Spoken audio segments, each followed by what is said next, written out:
Shall we begin our investigations? I'm acquainted with Hermes, of course, but only as a visitor received by the chief overseer of Elpis. The man himself, I know only that which is common knowledge.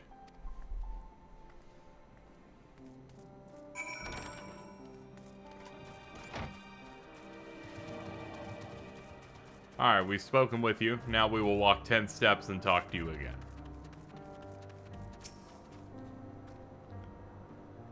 See the woman standing in front of yonder building? Her name is Ismene. She's the one who made arrangements for my stay, and from what I recall, she has held her position here for some time. Chances are she can provide us with some insights.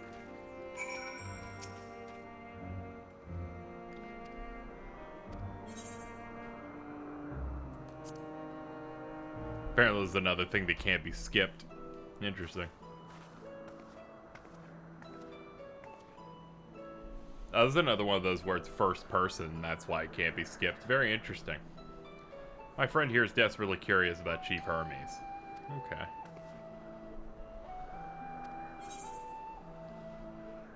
What kind of person is he?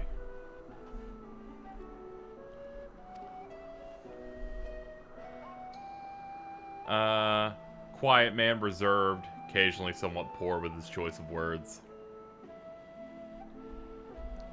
His reticent nature, however, does not prevent him from carrying out his stuff. Walking archive for life forms, can discuss any species in incredible detail.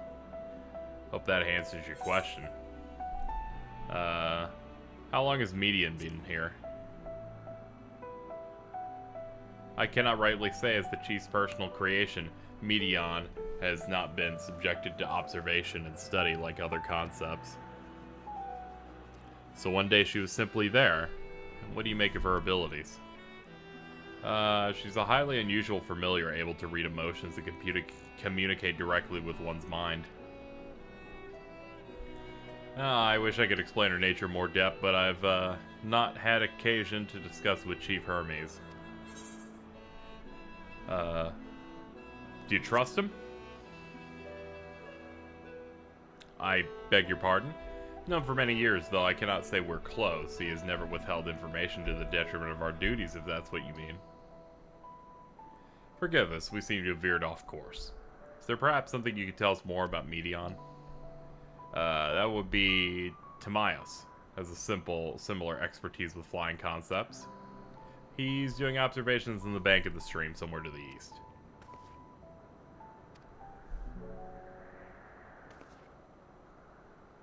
Come. These scenes specifically being unskippable seems kinda strange. Because I'd say both times they've used it, the scenes haven't been that very consequential at all either. There must be something technologically based that's causing that, I guess. Because both scenes have been about 2.5 minutes long, and just the first person thing.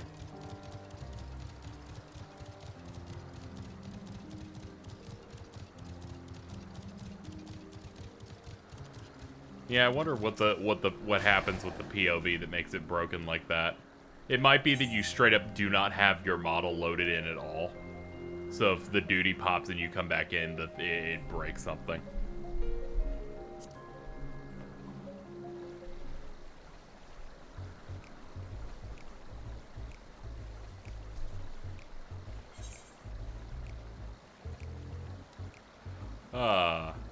What do you think of Chief Hermes' flying creations? Chief Hermes' work, a worthy subject indeed. Those beings which soar through the clouds, majestic and graceful, are ever a favor to creators, even now.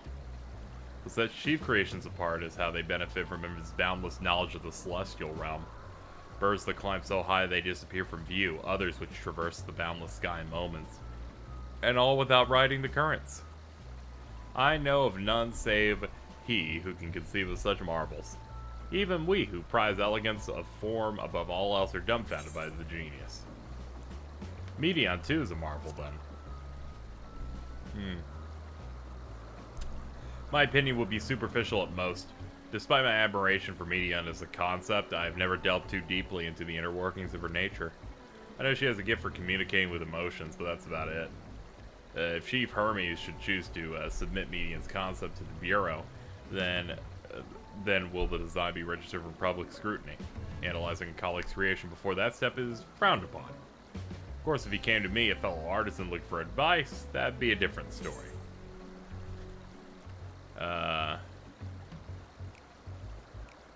Do you know of Dynamis and Telekeys?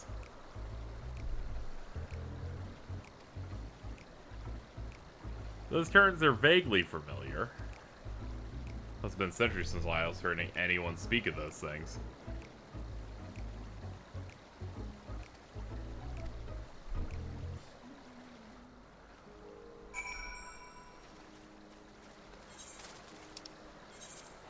Alright, let's get back over there.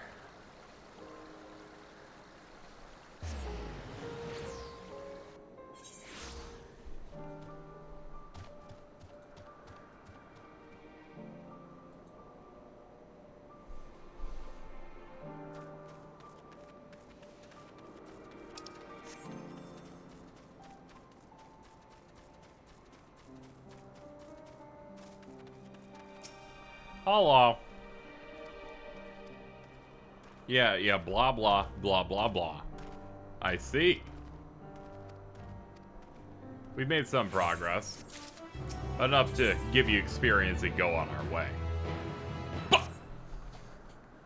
Strongest link we have to the final days is the power of the Dynamis and the Intellikeys that control it. Yet most scholars only vaguely are aware of the terms, let alone study them in any depth, except for Hermes. Thus, I'm inclined to stay our current course and learn all we can about the Chief Overseer and his familiar. And on that subject, was there aught else of note you can tell me about Medion? She has sisters that are created to journey through the stars in search for intelligent life. Rather wish you had mentioned that earlier. In any event, would you care to elaborate?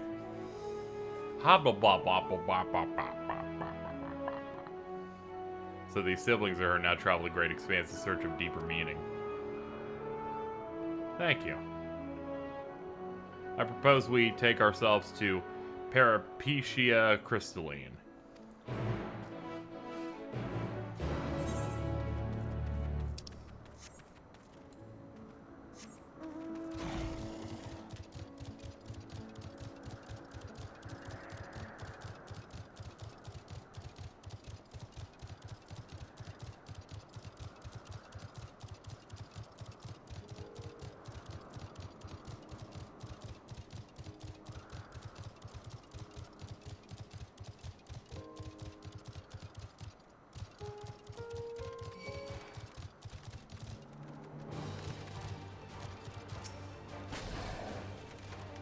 This tower and the one further along are both part of Peripecia, yeah, Crystalline. The facility where they archive all of Elpis' observational and testing records. Despite how they appear from the outside, the interior is actually a vast area of magically interconnected spaces, which, while fascinating, is not the reason we are here, is it? I shall cut my architectural lesson short and see what those two archivists have to share. If you can find someone to speak over at the other tower, I shall join you there anon.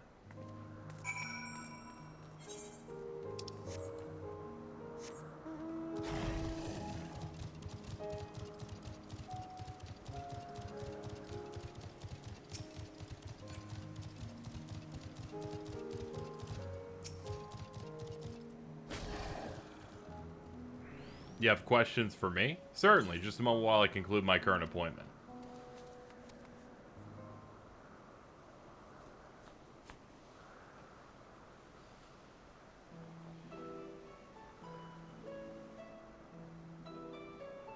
If you can provide a comprehensive log on those behaviors, we should have sufficient data for our records.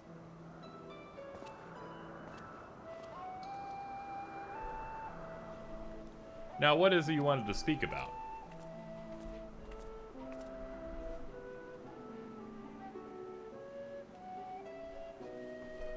Chief Overseer's personal research project, and by that I assume you mean Medion.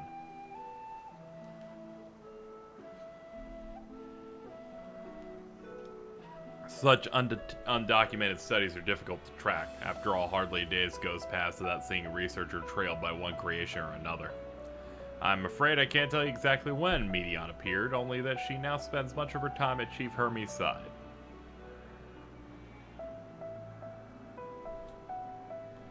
Although I do recall an interesting tale my dearest, whatever said something about. Galene's my partner, a fellow researcher here in Elpis. She was returning late one night when she caught Chief Hermes sending Medion heavensward, a host of them. For several days she would speak of the scene with wonder, describing it as one of the most beautiful spectacles ever witnessed. Sounds like a story I should like to hear.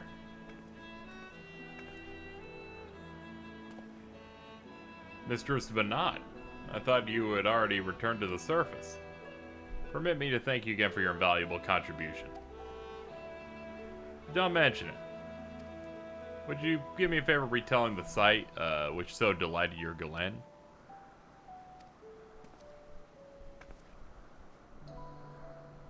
At present, she should be observing a subject in Metabasios Thalassae. She does enjoy her time there, watching the sea creatures hunt and play, gazing upon the salty waters of the world's oceans recreated in such sublime detail. Imagine you must find similar joy in indulging your boundless curiosity. Even though such pursuits must continually and regretfully delay your return to the star. Indeed they do. How greatly have we prospered for the wisdom you accumulated during your travels with the Zem. And what would Elpis be without your earlier academic work? Man is a creature of contemplation, but none embody the nature with as much enduring passion as you.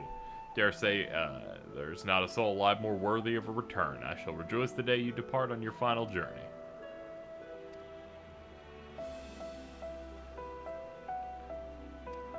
Alright, let's go see them in person. This will take you to the Skyway, and spare you the need to avoid hostile concepts on the ground.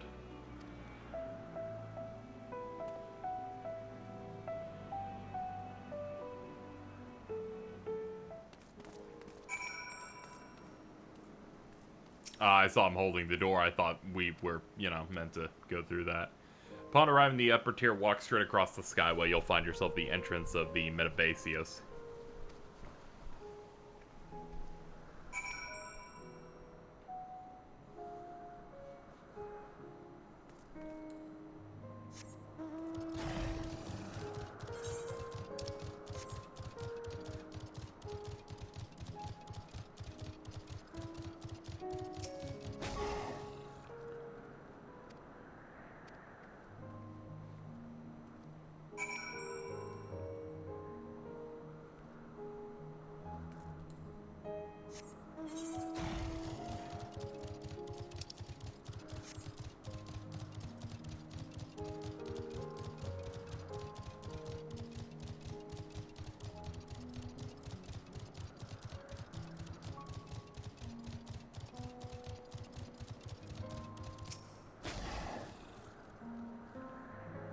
I was told to expect would have prepared an official welcome.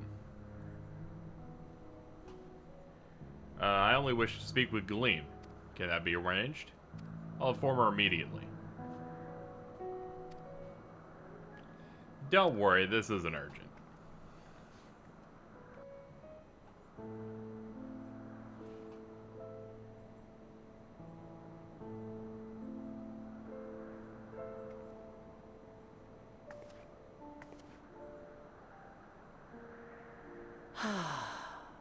A delightful breeze and a breathtaking view.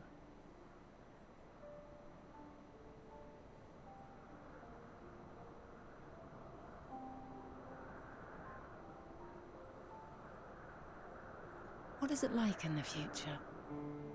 Is the world still a beautiful place?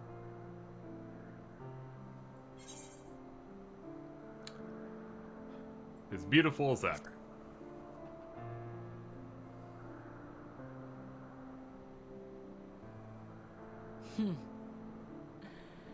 I swear I could hear the glimmer in your eyes and the adoration in your voice. While we wait, will you not tell me about your adventures? Well, not the portentous events which led you here, but the simple delights all your own. By learning about the future world, I may gain insight into future me's plans. But more than that, I have an interest simply as a fellow traveler. Short of going somewhere oneself, there's naught more stirring than hearing another's account.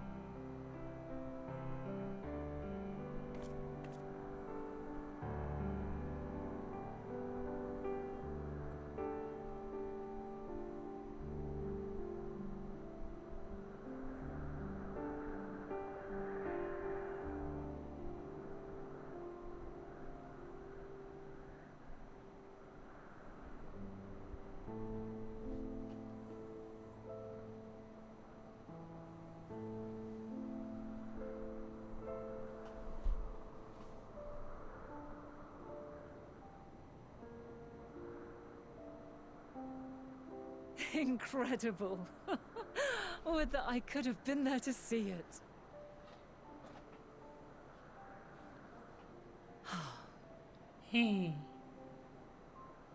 Yours is a harsh and unforgiving world. Yet in spite of this, your brethren hold fast to their virtue. To know that the light of mankind's potential still shines, even in that faraway place, it gives me heart.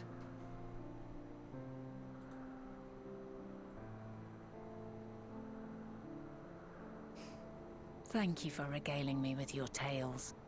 I will treasure every word.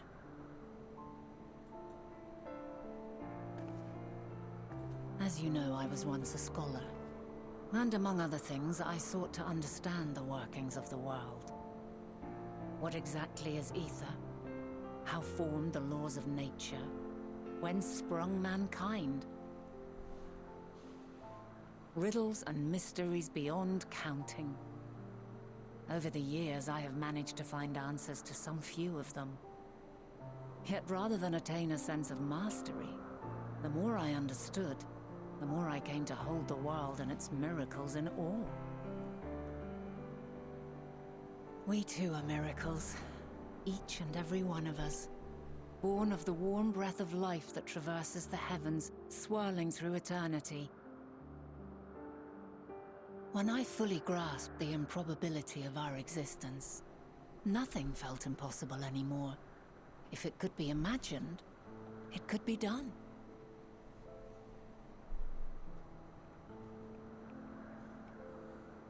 A passion swelled within me, an epiphany dispelling all preconceptions of what was natural and true.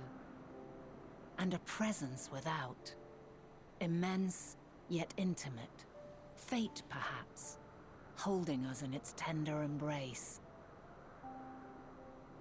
As reassuring as it was intimidating, how keenly aware I became of creation's fragility, built as it is upon precarious happenstance. I was overcome with an irrepressible urge to know the world more intimately, to hear its voice, feel its breath.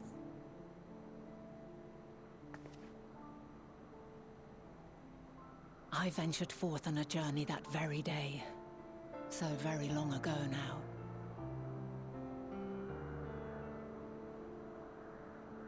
Freed from presumption and prejudice, I saw the world through a newborn's eyes. Everything fresh and new, and so beautiful. Lands that stretched on forever. Skies one could drown in. The heartbeat of nature, silent yet strong. And amidst it all a people. Beacons of light and life. Laughter that warmed my heart like naught else before. They are my meaning, and my purpose. My love. And so long as they need help, I cannot return to the star. Perhaps my future self is still waiting for it. A moment she can let go and walk unto the end. Safe in the knowledge that man will find his own way.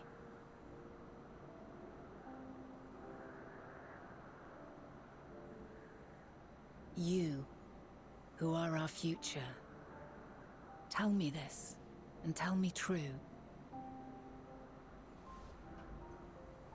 Has your journey been good? Has it been worthwhile?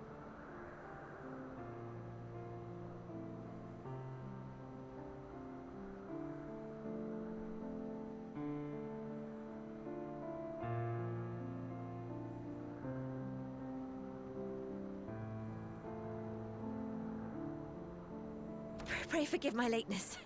Oh, sorry. My observation subject was rather irritable, and it took a while to settle it down. No need to apologize. Your work takes precedence.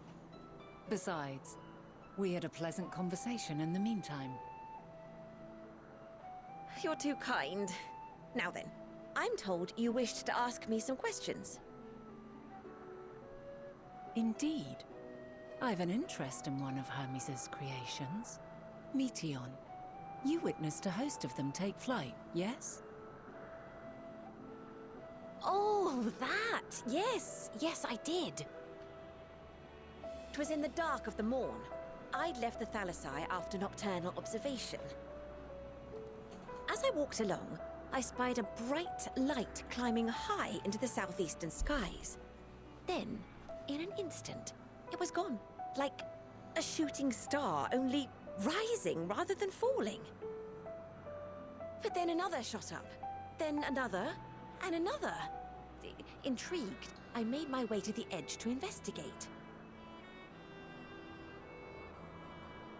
And who should I spy on an isle to the south but Hermes and Meteon, the Matea, rather.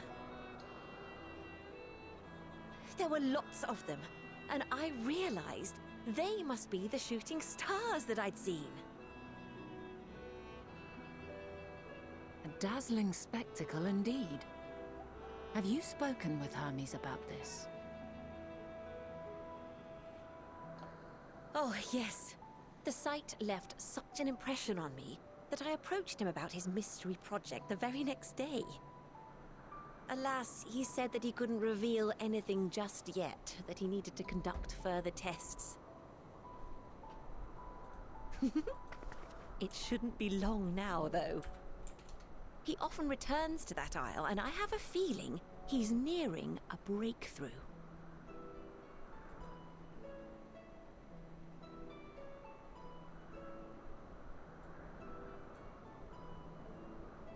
Splendid.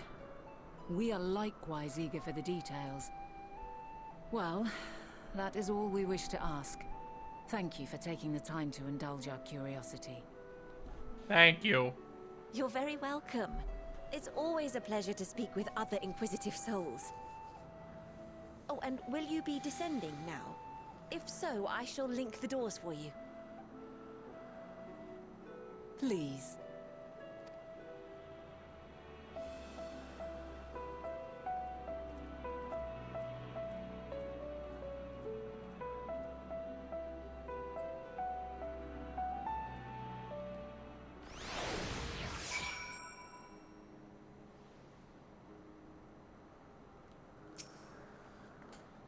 So another piece of the puzzle falls into place. From what we've learned so far, I think we can safely conclude that Hermes hasn't been revealing the details of his research to others. It suggests that either someone will appropriate his discoveries and make use of them, or Hermes himself will have a hand in causing the final days. Since we have no reason yet to suspect the former, we should consider the latter more likely. We should divine why, or even if, he might desire such a terrible fate.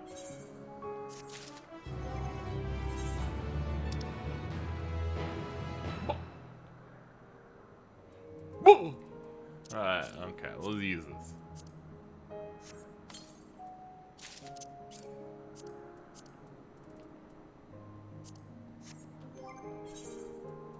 I should look at the helm at least. Oh, is this like a visor? It's not, which means it's a bad helmet. Alright. Alright, let's visit the site from which Hermes sent forth the Matea.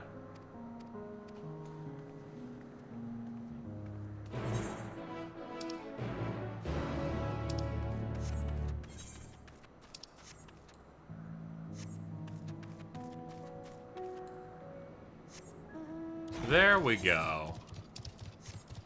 Yeah, we got a long trek-ish.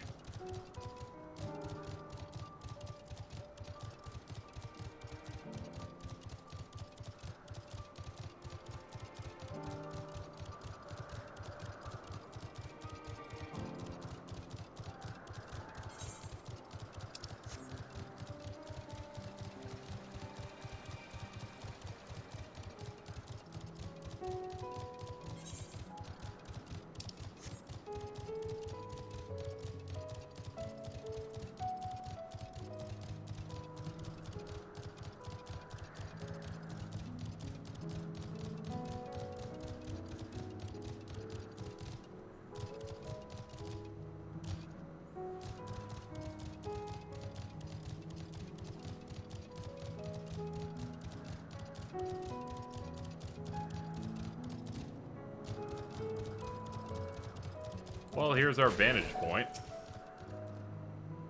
Did it near that tree, right?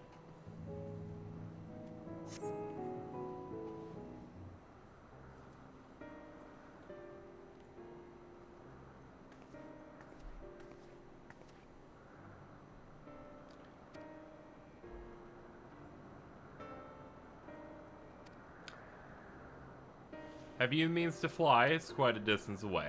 No, I can't do that.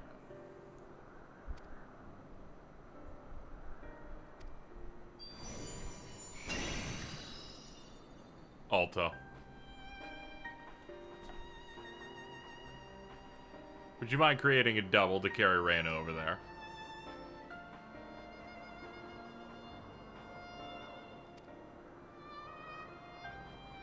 There's no place on this great star we have not together traveled.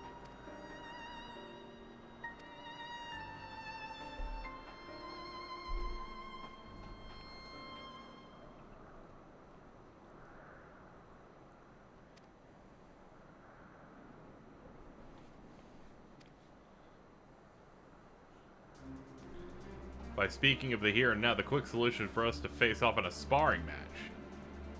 What? Demonstrate to him you're capable of holding your own against me in battle. And you should convince Argos you're worthy of his back. Okay, sure. Useful lesson or not, it'll certainly be a moment to remember. Choose your battlefield.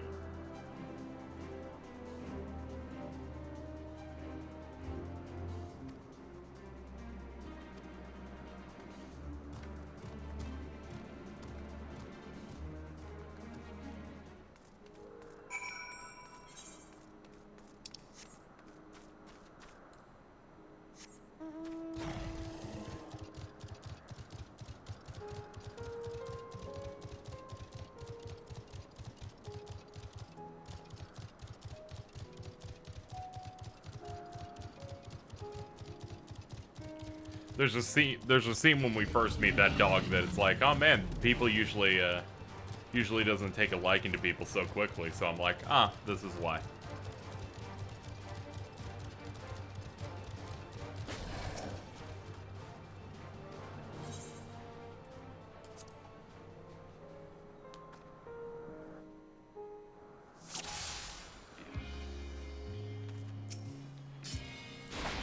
Let neither side hold back.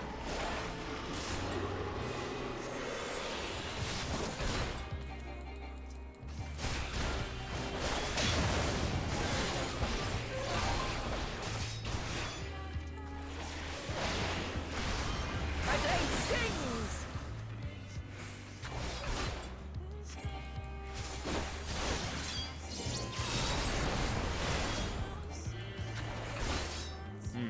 Her damage output has me a little scared.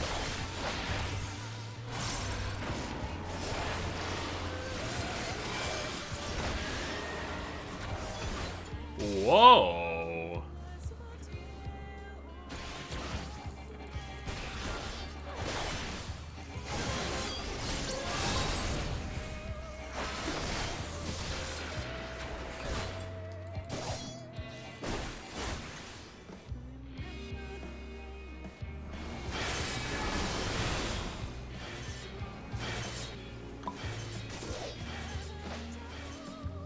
very neat. Sings.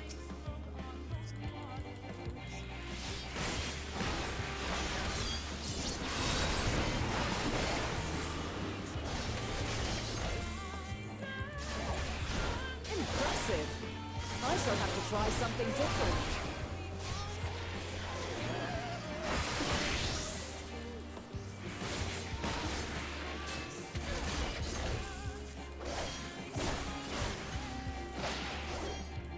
No quarter. Oh, she's changing jobs.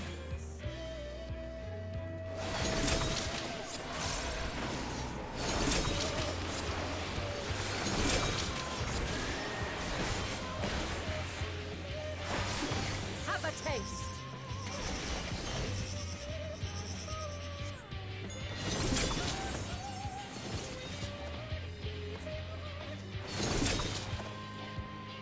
Oh boy, is this a mess.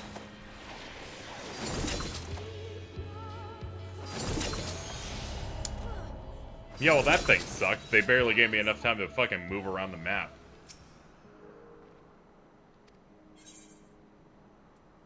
Now we can do it on normal. I was just in no way prepared for any part of that attack.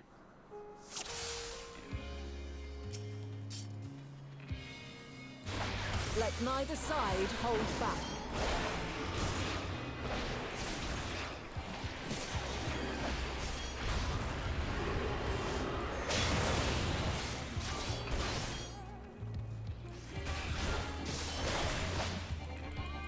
My blade sings.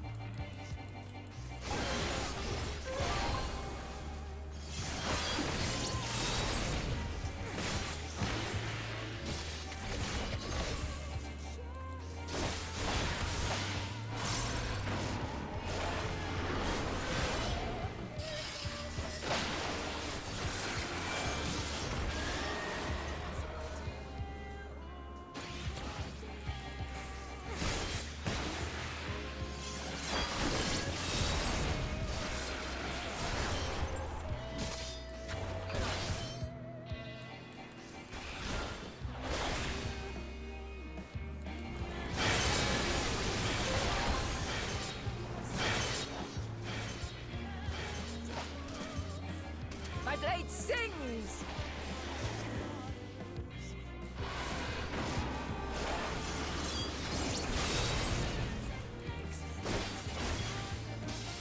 Yo, sick crit. Impressive. I shall have to try something different.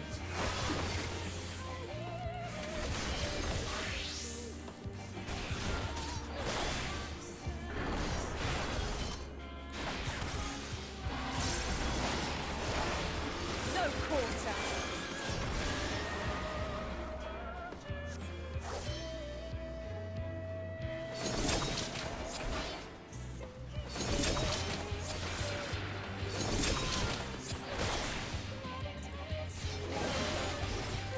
Have a taste.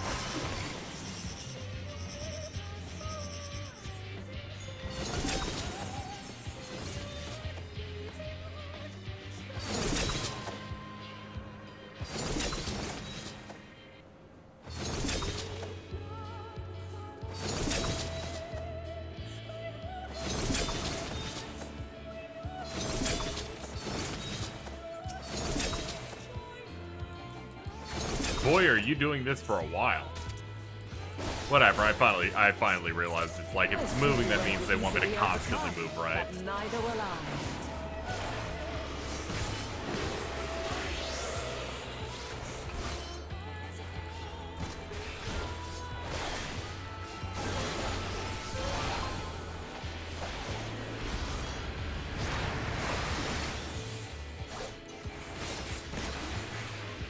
Guessing we want to stay away from those. Yep.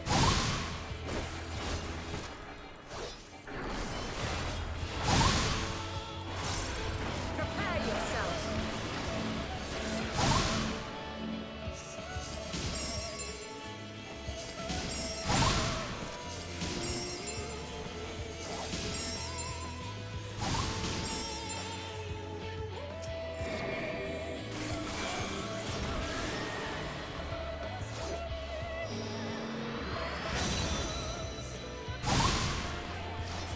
Can't say I know at all how I could have avoided that one. I feel like I was gonna get knocked into it anyway.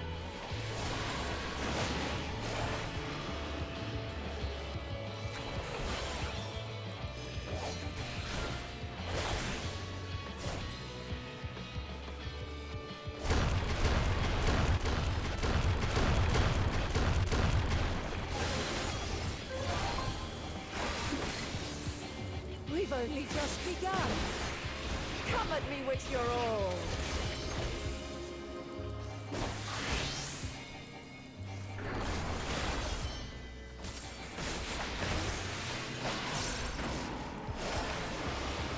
She is really tanky.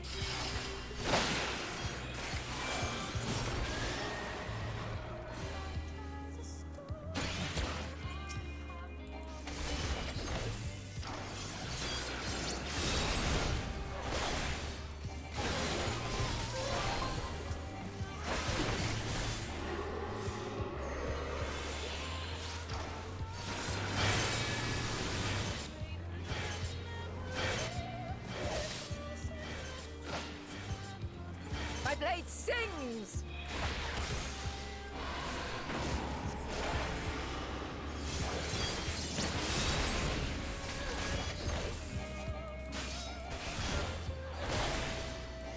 Impressive.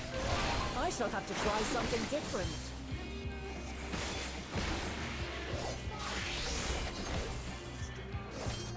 Alright, I pushed her to this phase again.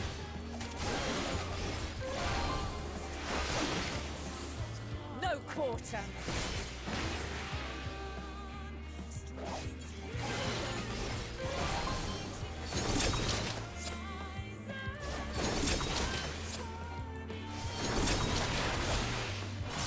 Very well.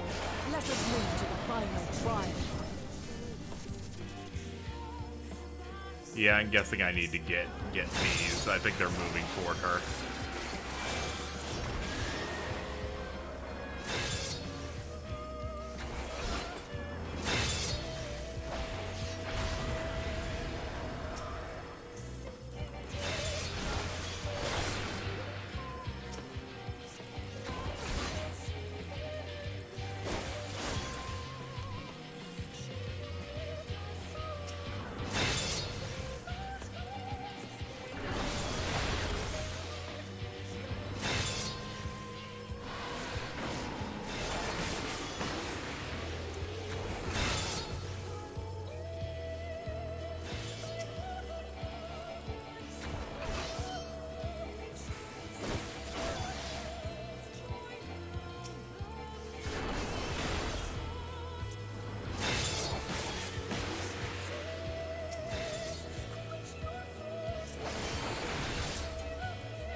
That gave her like 28 points. That's not good.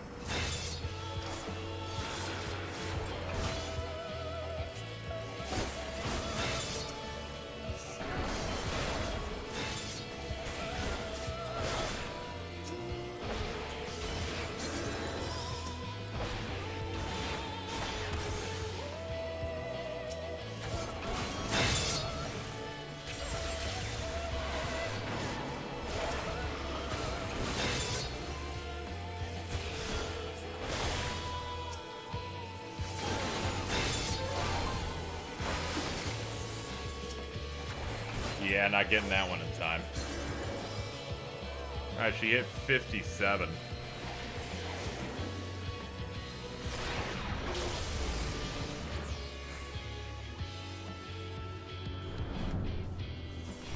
Break your chains, shed your burdens, and show me your strength of will!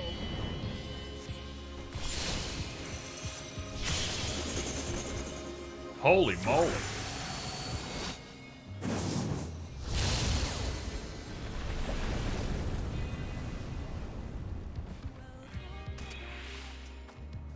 Yeah, I was gonna say, that shouldn't kill me. People of your time are more resilient than I had dared hope. I have seen enough.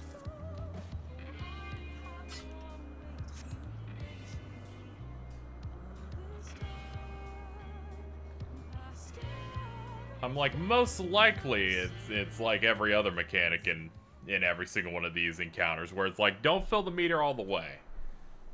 Which I didn't. 'Twas my intent to finish it, but clearly I underestimated you. It's cool that she has armature like that. One would think I never learn. I made the same mistake with Azam when we first sparred. Despite being less than half my age, her strength was astounding. As is yours. 'Tis plain you have weathered considerable hardship. Far more even than your tales would suggest. It seems we have both learned much on our journeys.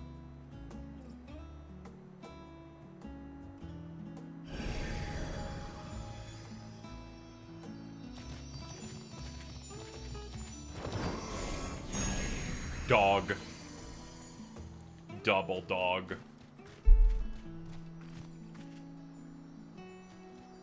Well now, I dare say he has warmed to you. A boon to be sure. He never forgets his favorites, and is ever eager to come to their aid.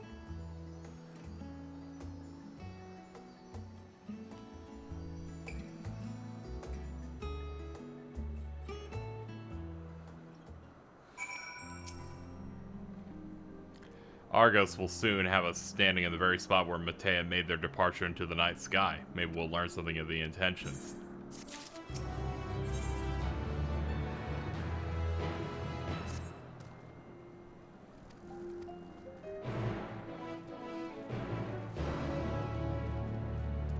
I'm leaving too. Okay, dog.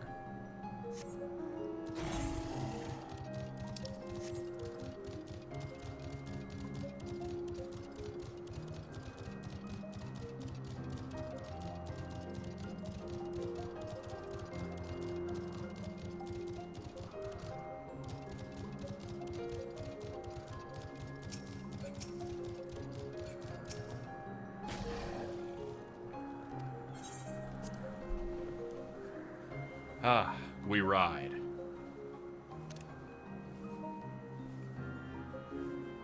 Glorious.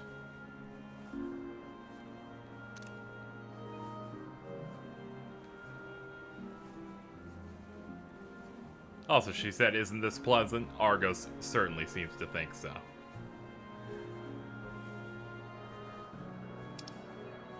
Let's see.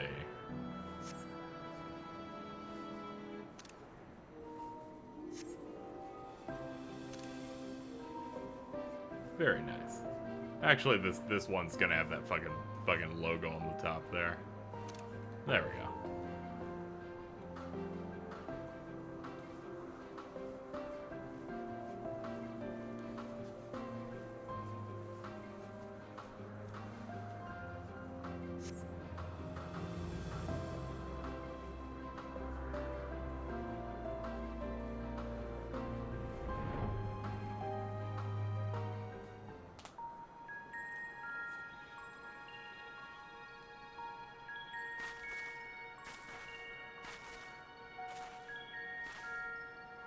Quite a small place, lacking even the most basic equipment.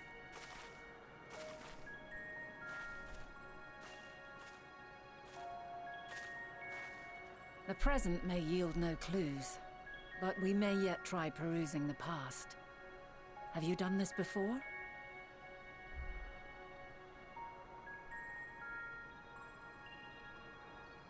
So you cannot control the power freely. Worry not. I shall assist you. Come and stand before me.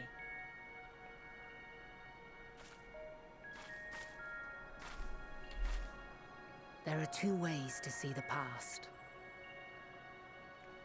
The first entails peering through the walls of the soul in the moment a subject is recalling a memory. The second requires no subject, and is instead a process of piecing together an event from ripples left in the ambient ether. As memories are etched upon the ether of the soul, so too are they etched upon the ether of the world. In this way can history be preserved.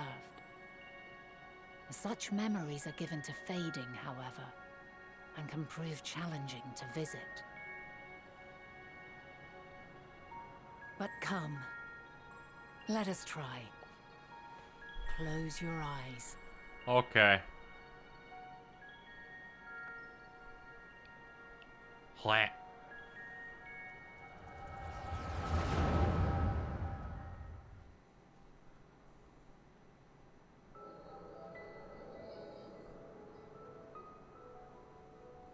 All units fully functional and proceeding on course towards their respective stars. Estimated time to completion of survey is 108 cycles. End of status report. Severing connection with shared consciousness.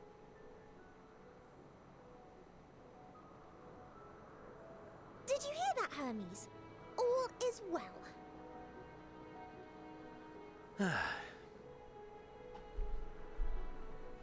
Yes. Good tidings at long last.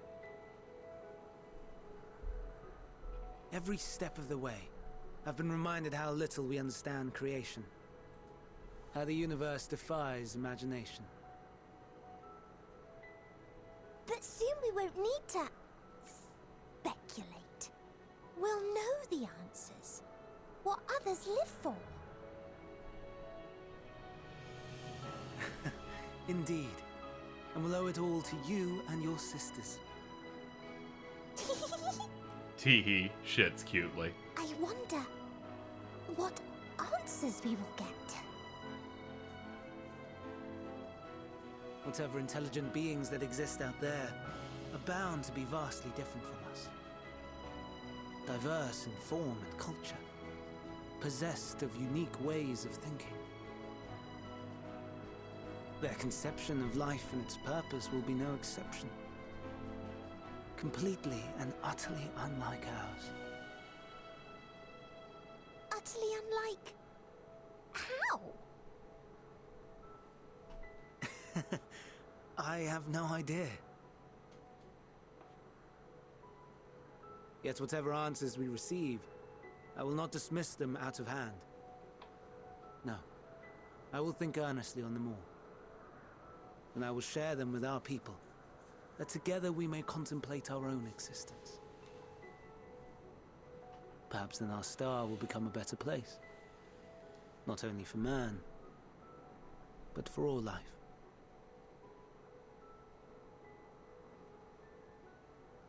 Meteon, Yes. though I gave you wings to soar the heavens, I did not teach you how to walk the earth. So loath was I to bind another living being. In the course of your long journey, you will learn from those you meet. Learn to walk and run and so much more.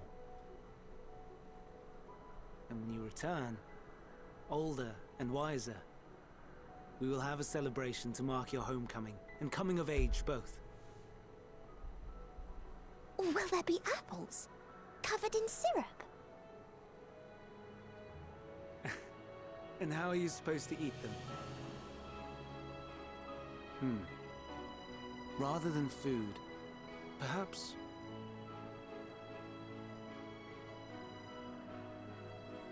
a flower. Yes. Upon your return, I will gift you a beautiful flower.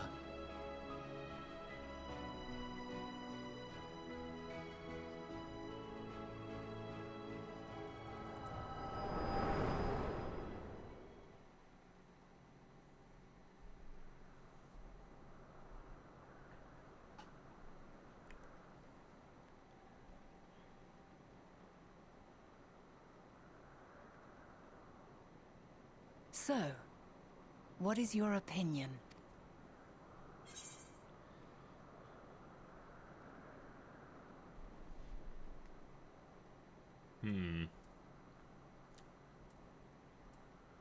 I couldn't say just by this moment alone. I need his, like, dental records and other stuff. As you say, that was hardly conclusive. Yet based on what we witnessed, I find it difficult to believe that they would deliberately seek to end all life. Be that as it may, we cannot rule out the possibility that they will play a part in bringing about the final days, perhaps unwittingly.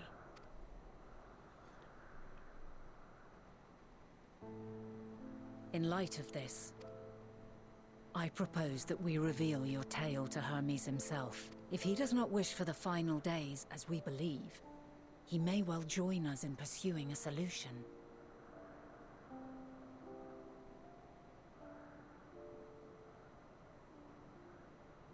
Okay. Then it is settled. Let us seek out our friend with all swiftness. 'Twould not do to let such a pure soul be blackened by tragedy.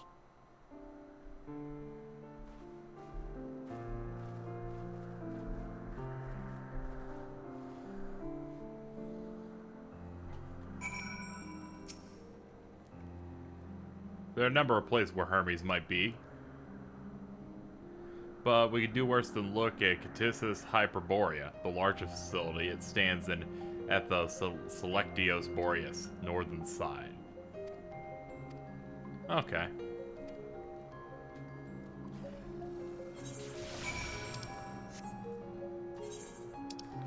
Alright, teleport me there. This is a long-ass way.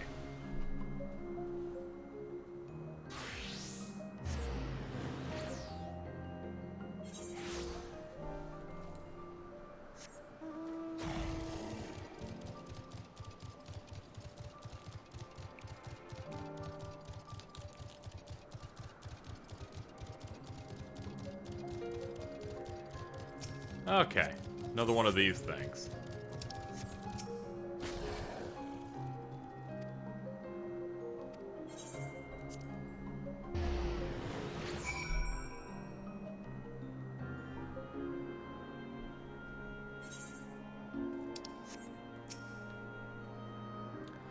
Alright, the teleport knowledge is my guess. That's good. So now you can just use it whenever you want.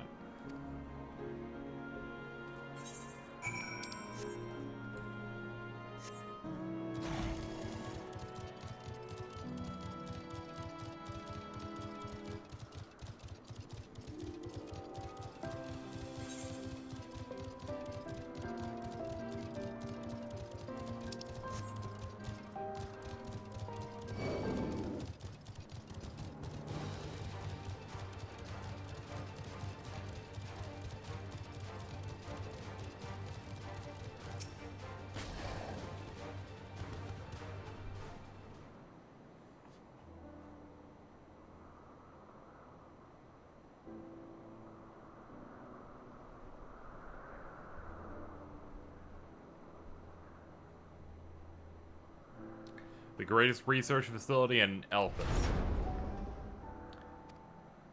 Okay. Hermes is at another facility, as we have just discovered. That must be these two again. Yep. Hello.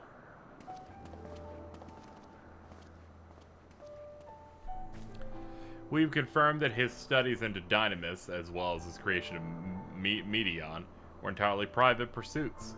No one else we spoke with appeared to possess the chief's depth of knowledge on the subject, and neither did we hear any tales of stolen research. Which means himself harbors no desire to bring down an apocalypse, and he might be recruited to help prevent one. Or so saith the illustrious Emmett Selk.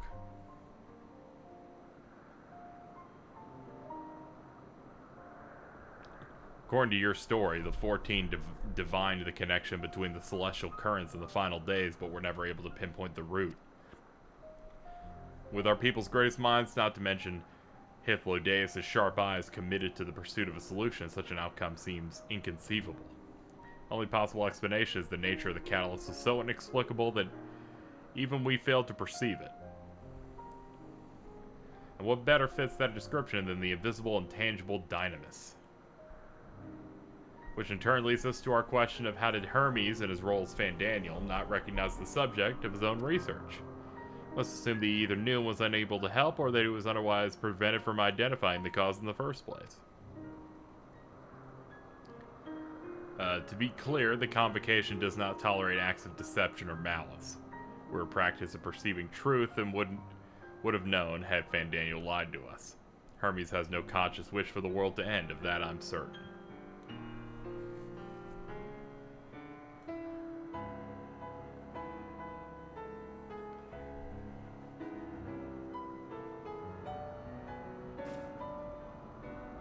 We conducted an investigation of our own, you see.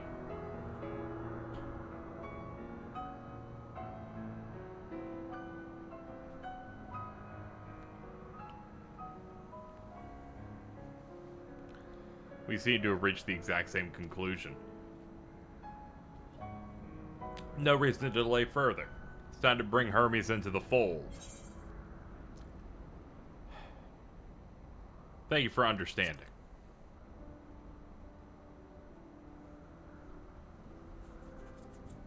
Save your thanks, I did not say I believed your ridiculous story. But as XIV, I have a duty to examine any potential threat to our existence.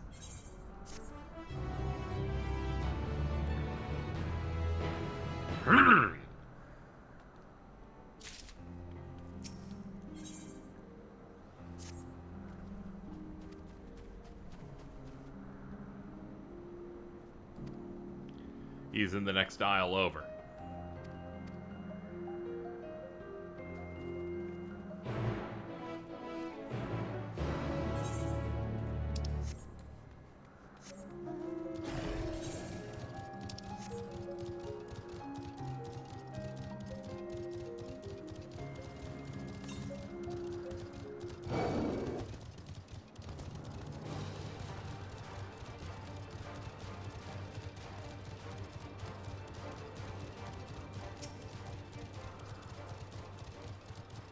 Hello, Easterly Boreanaeus.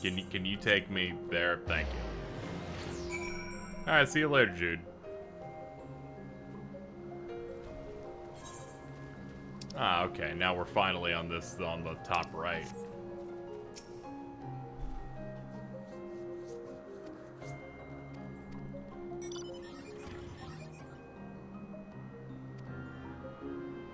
That's okay. I can handle things pretty fine.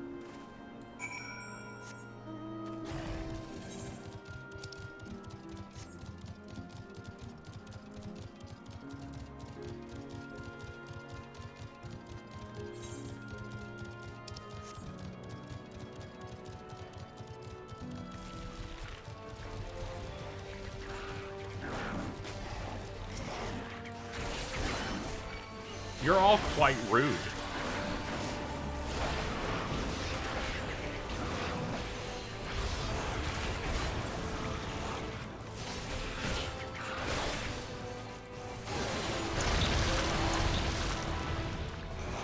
Not much I can do about that. I was surrounded by AoEs.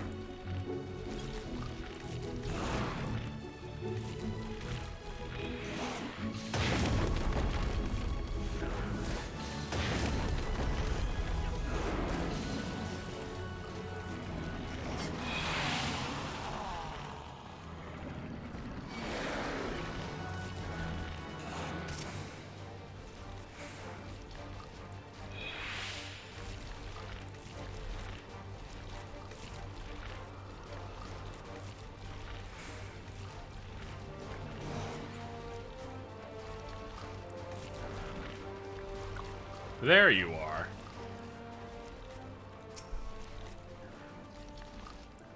Okay. An important matter. I won't be long.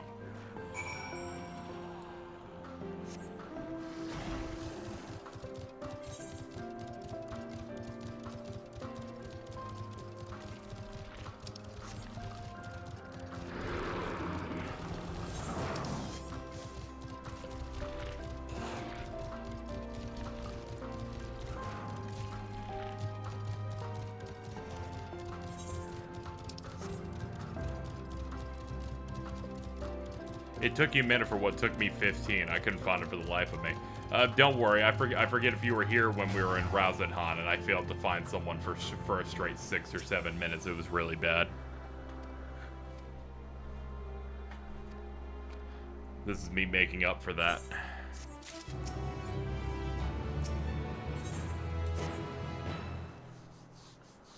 Hermes said he wouldn't be long, then we shall wait here till he emerges. Yeah, that fucking Chai quest. Chai, whatever.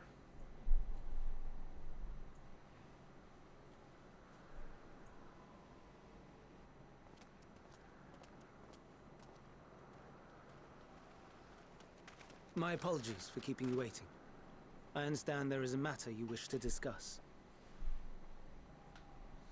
Aye. A matter of the utmost gravity. If one can suspend disbelief. Go on then. Tell him what you told us. Who you are and why you came.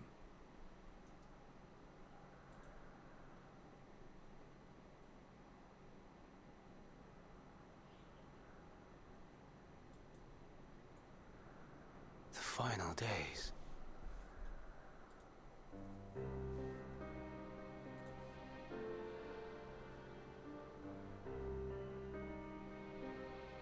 The phenomena observed during these star-encompassing calamities is likely the product of a dynamis reaction. And none is more versed in the applications of this energy than you, Hermes. I must stress that we do not believe you would desire such destruction. We come not to lodge accusations, but to beg your wisdom.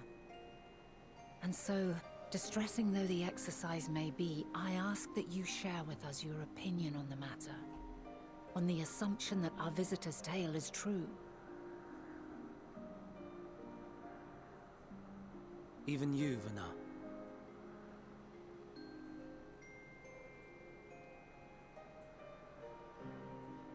As you say, the phenomena observed in the two calamities may both be attributed to dynamis. Of note is the difference in its effect. In the first final days, it warped creation magics. In the second, it warped the people themselves. The key variable, I suspect, is the etheric density of the men of each age. As you know, ether, in essence, negates dynamis. Harboring high concentrations of ether, we ancients cannot readily manipulate dynamis, nor be manipulated by it. Therefore, rather than ourselves, the calamity affected our magics. In contrast, having been sundered, the people of the future are composed of but a fraction of our ether. Thus are they susceptible to the influence of dynamis and its transformative potential. But that would explain only the mechanism, not the cause. Though perhaps...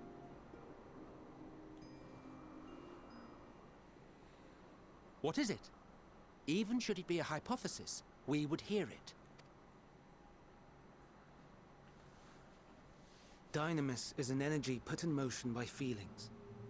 Feelings for which there must first exist a source. A source to which the victims must be attuned. One that harbors the selfsame negative emotions. Elsewise it could not be the agent of such extreme change. So it wasn't the stagnation of the celestial currents. Someone, or something, is instigating the star's demise.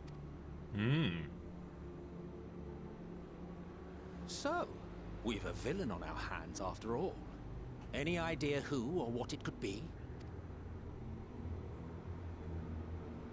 The celestial currents comprise the outermost layer of the star's ether, encasing it like a protective sphere.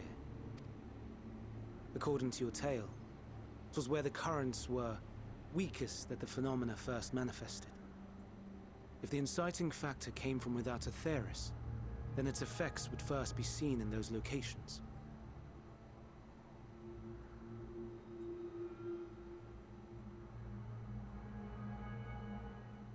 Greetings.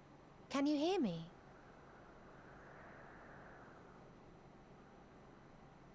Do not be alarmed. I mean you no harm.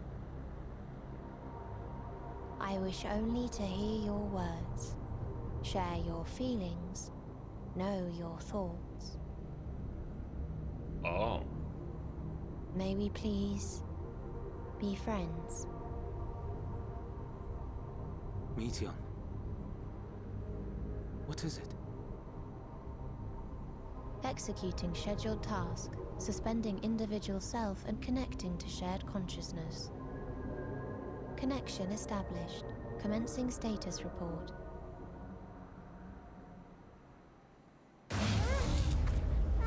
Yeah.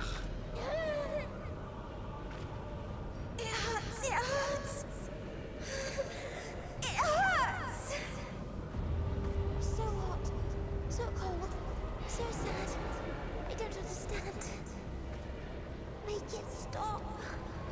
Please, make it stop. Steady, Meteon. Steady. So scared. So lonely. The pain. It's too much. Why? Why? Why do we? They hurt. Oh.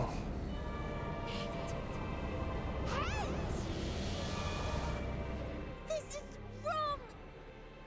All wrong. She's gone? But how?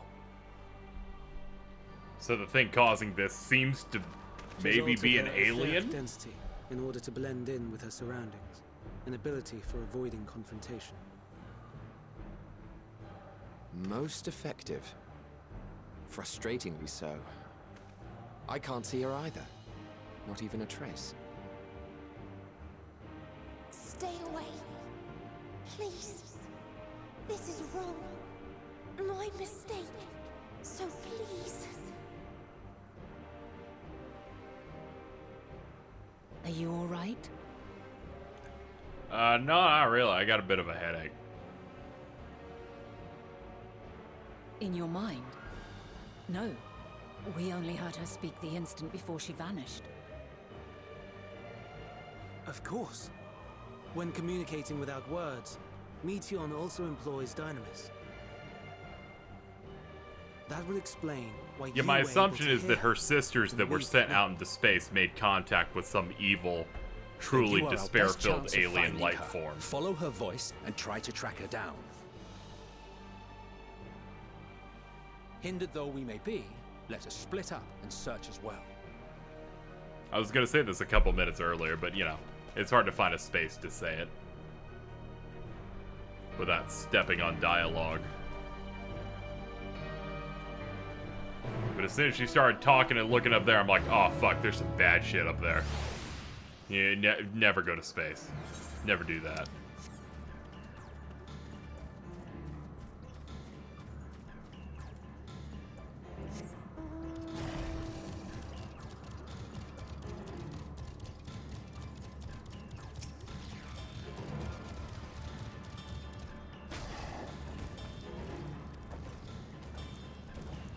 I shall listen for Oomphy.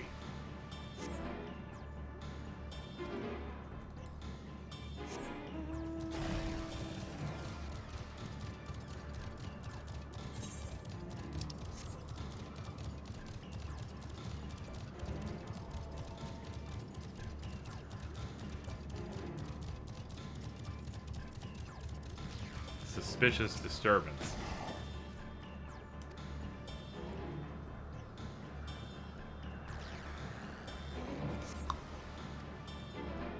Anyone else think her and her sister might be, are like the Valkyries? I don't know enough about Valkyries to really say. All right, we got another spot here.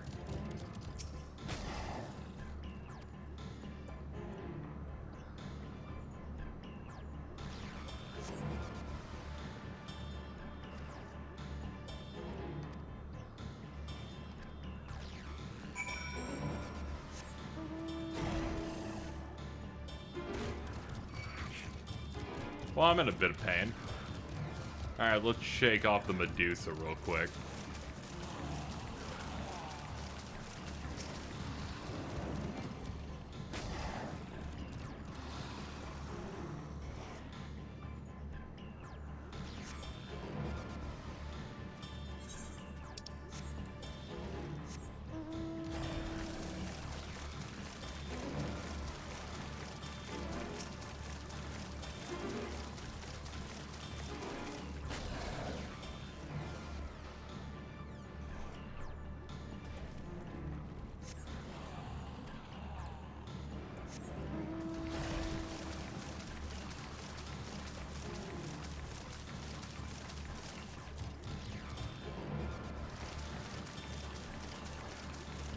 No other sparkles seem to appear except for the one under this.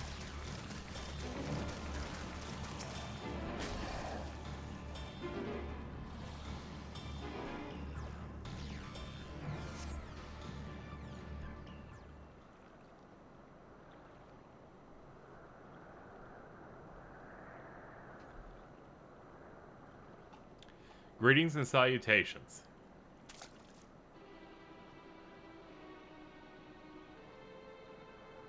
Commencing report.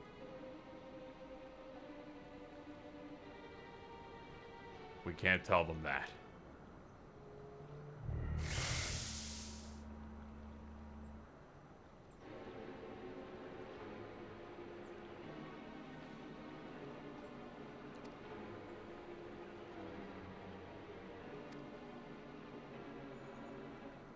Congrats on hitting level 90.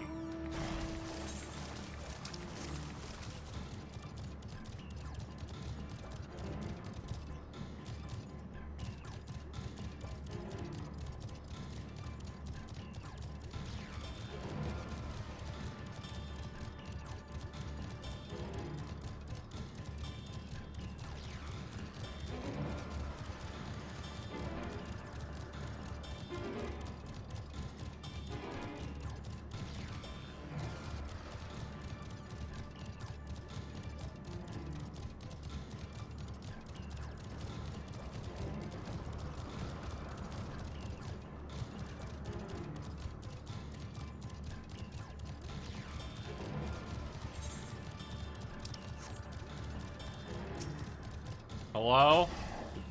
Scared bird girl? Everything going okay? Okay, I guess not.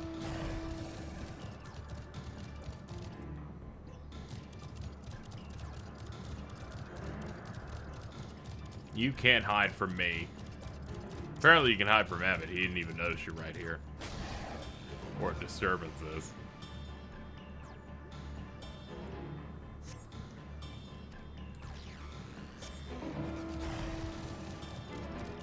Alright, by the big tree. Try to ignore the proto-Ochu things.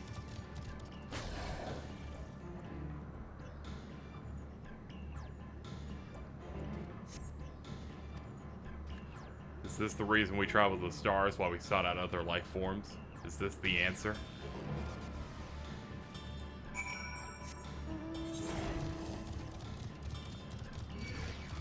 I was about to say, that thing's totally gonna fucking aggro on me. Cool blue trees in the distance.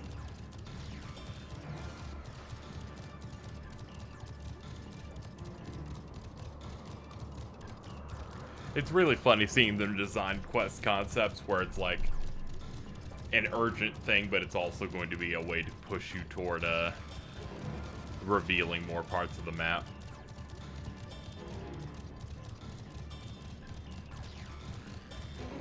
Must be fun to make shit up and figure that out.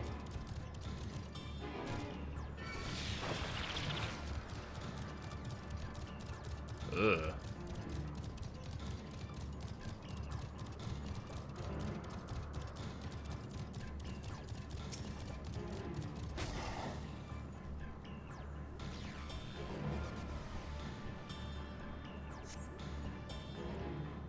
Ugh.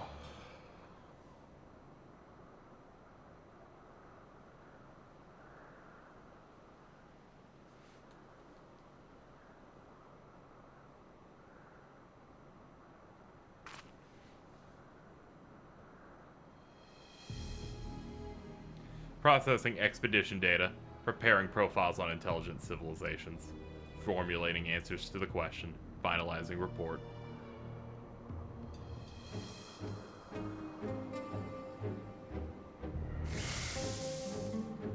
You know, I'm really impressed that they basically said the same thing like 3 times in a row. Leave it to test subjects to fucking start glitching out.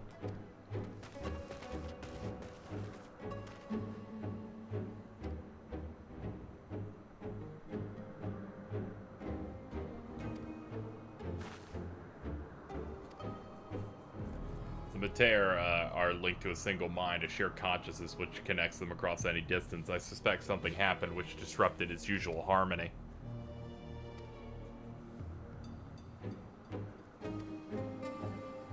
That means speaking to any incarnation of those sisters within physical reach. So our only route is to talk to her.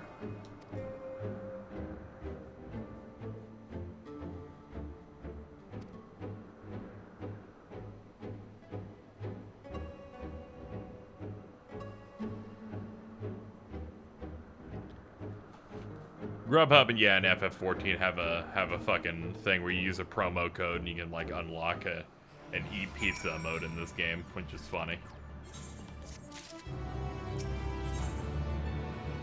Follow, wander, stumble, listen.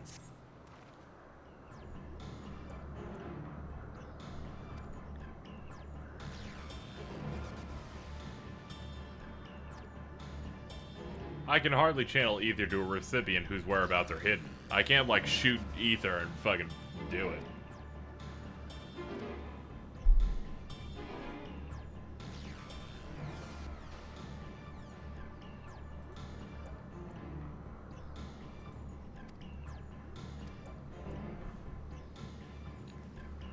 Alright, Reyna and XIV will be our tracker and trapper, while we others predict and obstruct Median's avenues of escape. XIV and I will keep an eye on each other as the ether to help coordinate. Seems we're partners for the time being. Let us return to where we last saw Median and pick up the trail from there. I'll keep myself in a state of preparedness, ready to rain down ether at a moment's notice, meaning it falls on you to keep the way clear. XIV is now accompanying you. I like it. Someone made a joke saying it'd be really fucking funny if you get one of these with Xenos. And who would have thought we would instead get it from the villain of the last fucking expansion?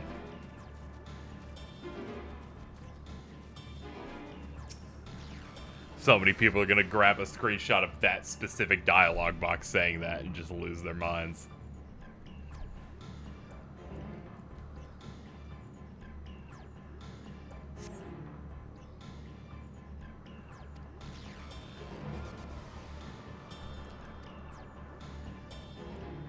She went to the lake, so it wasn't tiresome enough. At least the open expanse should make it easier to find.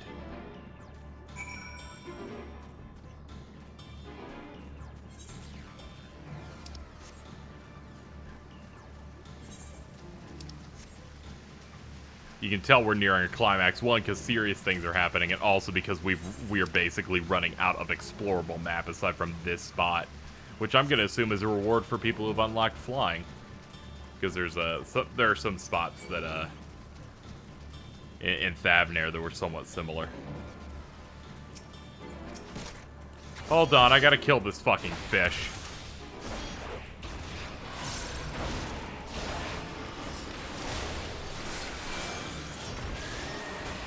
He's like, man, you're really going off.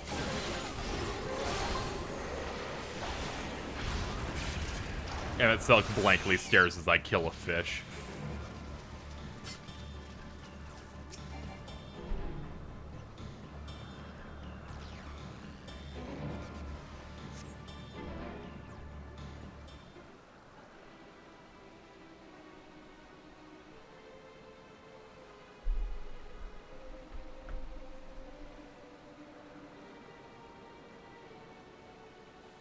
Not here. I'm not here, please.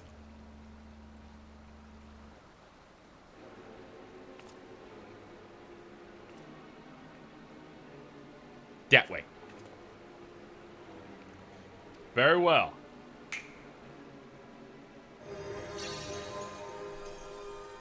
Surprise!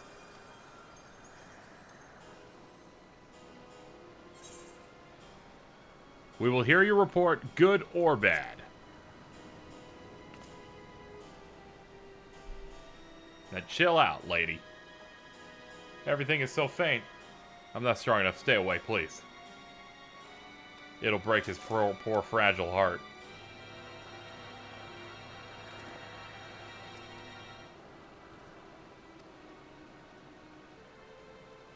You're not going to be able to get away, okay? Because the fact of the matter is simple. I have a mount and you don't.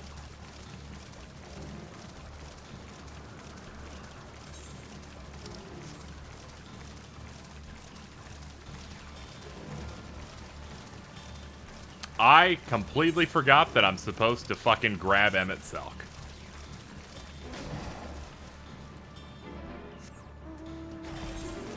Fucking God fucking hell. Look at me. Ancient fucking super strong fucking people. Fucking limitless amount of ether. Get fucking left behind by someone going 15 miles per hour. Oh, look at that. I missed up. I look like Project. Fucking Jesus. Fucking buy the fucking 12. I swear to God. Have to travel like 8 light years to get back to this fucking guy. He'd be like, what's going on? I'm like, you ruining my life.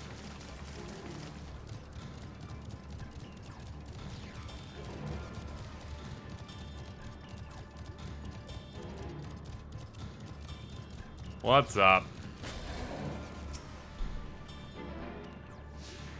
Alright, if you don't mind, chat, I'm gonna be right back. I need to use the restroom real quick, and then we'll jump back in before and then dive into more. You know the deal. I should also get some water because this room's pretty hot, even with the window open. Let me put on headphones so I can hear the stressful music.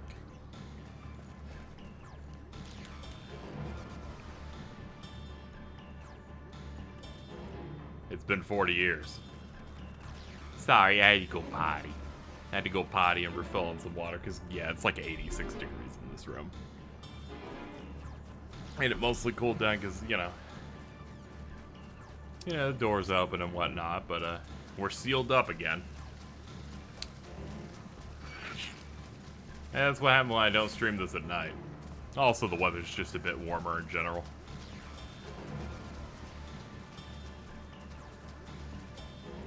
Fuck.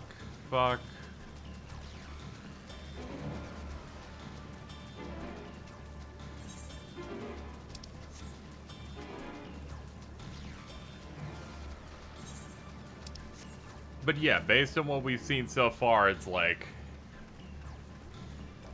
one of the sisters makes contact with some alien thing, reveals something dark and evil, then that somehow brings about the final days and the super dynamous negative emotions. So I imagine that's what they're gonna push as like our ultimate last threat. That's just a guess based on what limited we know right now. We'll have a better idea as we continue on. I assume that there just was no other life in the universe. It could also totally be that. They could just have a reveal of we're the only life left. This is it. We will, in fact, find nothing.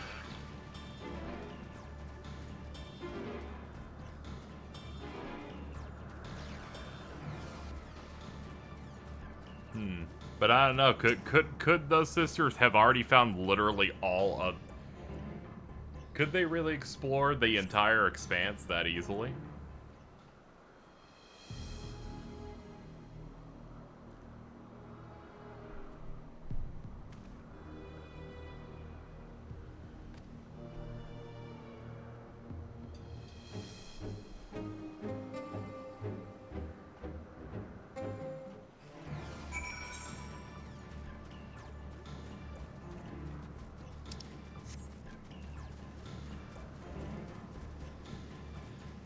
Really makes me wonder, because I don't know how long it's been since those sisters took flight. I forget if they directly said or not. These dudes are immortal, so that could have been like hundreds of years.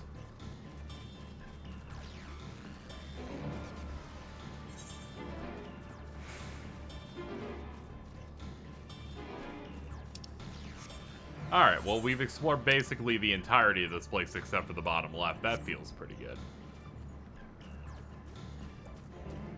I'm gonna guess behind the big shit.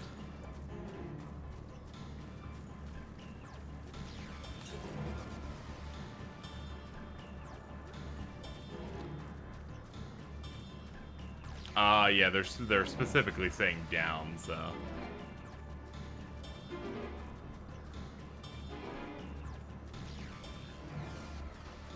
Could you be behind the tree?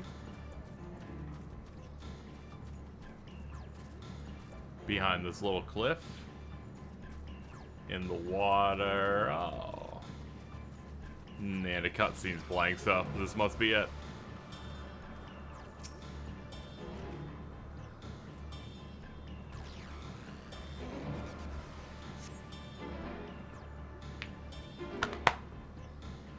Dup-a-dup.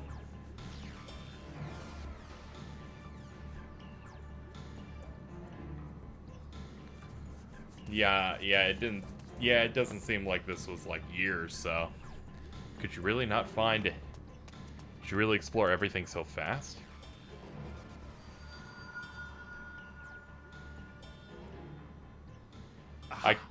I can't think of more despairing cosmic horror that would make your eyes. Chase. We shall hurt. I just think of that visual of like the black goo coming out of her eyes. I'm like, fuck it, this sounds like you found a cosmic horror. He's like, here's my pre-order.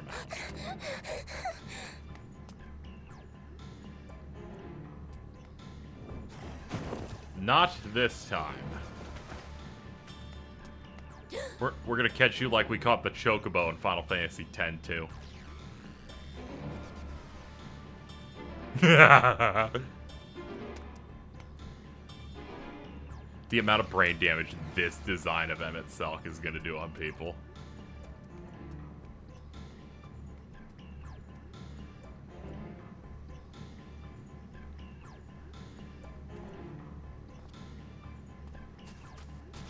Yeah, they said like 180 cycles.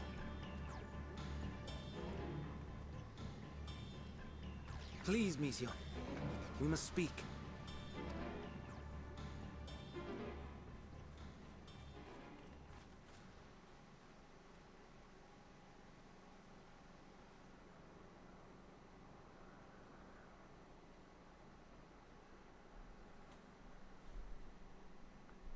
Why did you create me with eyeshadow? I'm sorry, Hermes.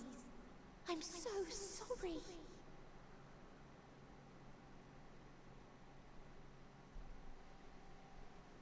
If someone can hear these words, then please.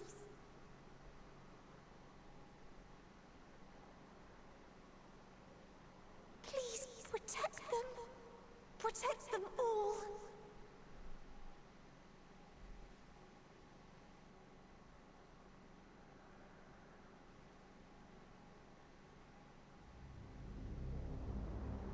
Individual self-suspended.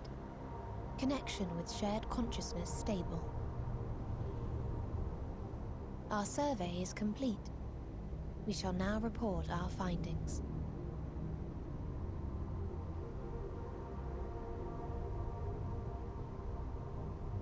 All units safely arrived at their respective destinations. Seeking answers to Hermes' question, we attempted to make contact with the intelligent denizens of each star. Results are as follows, in order of numerical code. Enna. Traces of civilization found. Structures believed to have served as domiciles. No extant life forms detected. Dio. Ruined remnants of buildings scattered across star, surface of which is encased in ice. Presence of life could not be verified. Tria. Evidence of large population centers, akin to cities recovered. No extant life forms found, only their lingering essence. Tessera. Edifices surmised to be abandoned residences found. No extant life forms detected. Deadly plague or extreme environmental degradation likely to have led to mass extinction. They are all dead. Octo. Star found in state of violent conflict. Contact successfully made with inhabitants, but deployment of weapons of mass destruction resulted in total annihilation of local population shortly thereafter. Inea. Star is a barren desert. No identifiable flora found. Bones of living beings resembling men discovered beneath sands, but determination regarding their intelligence inconclusive.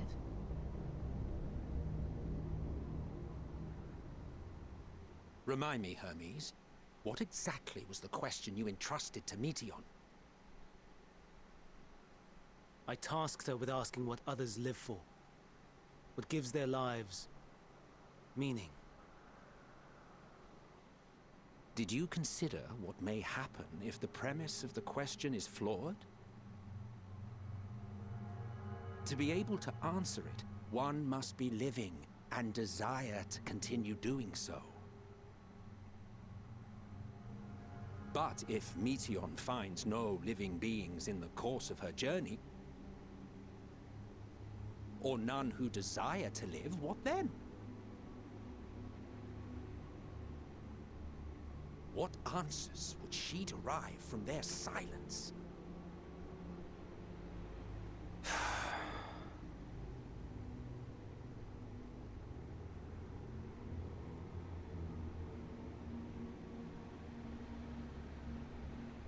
Meteion, enough! Suspend your mission and return hither at once. Decapente. Local civilization once flourished under auspices of higher power. Said power later laid waste to civilization in fit of rage. Upon revealing this to me, entity elected to self-terminate in lieu of providing answer to question. No other intelligent life forms found. Turning a deaf ear, are we? We are taking Meteion back to Amarot. As I understand, we will need her if we are to bring back all of her sisters. Yes.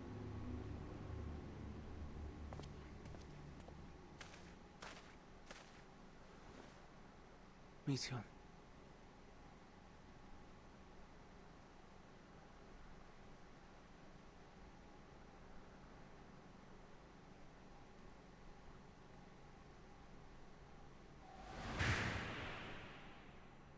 It isn't right, is it?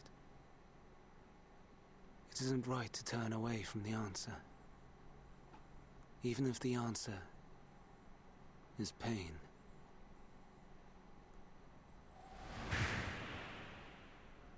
Even if we aberrations must scream ourselves hoarse to be heard.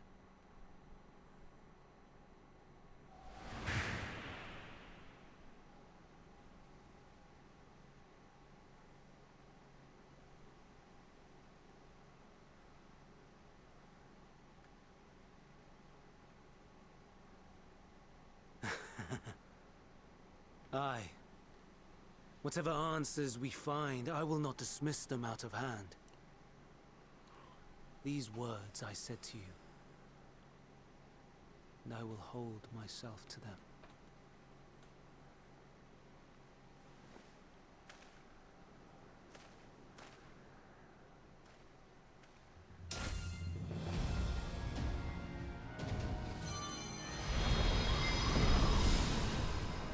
Whoa!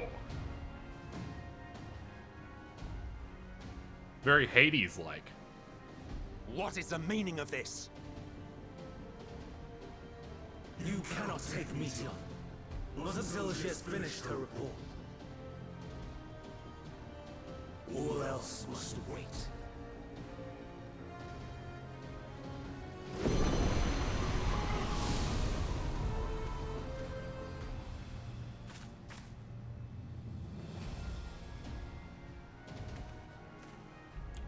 Wow.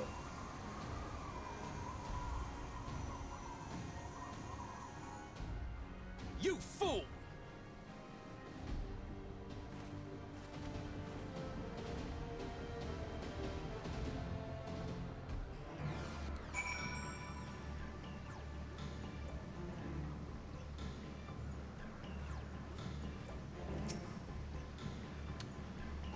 Why could you not leave well enough alone? Will these answers assuage the pain you feel when a creation is returned to Ether?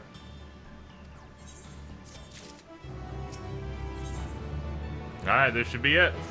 I'm like, a quest after a long chain that gives me one of these currents? I know what that means. Of course we pursue him.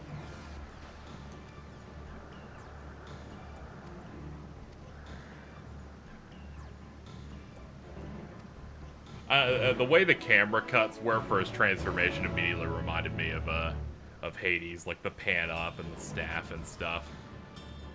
Dungeon soon, 100% recommend doing his trusts.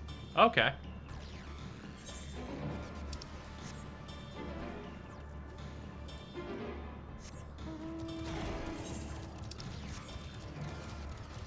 I haven't done trust too much, so I might as well.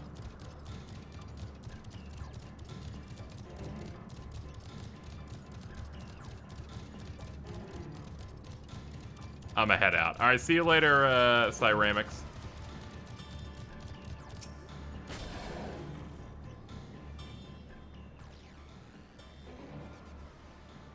We must be, like, going back soon. Closing in on dungeons and stuff. What we hear.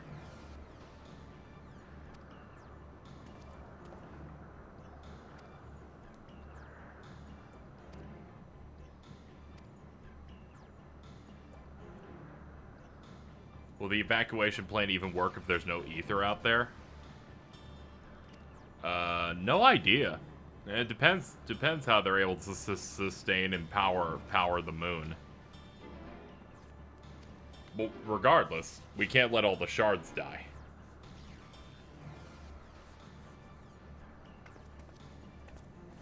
I did a trust dungeon and got a stack marker, and every single NPC stacked on me only to walk out literally half a second before it went off.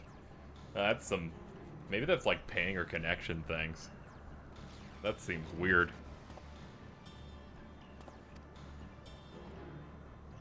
All we need to do is make the most of our strengths and fill in the gaps as required. Oh, shit. Wait.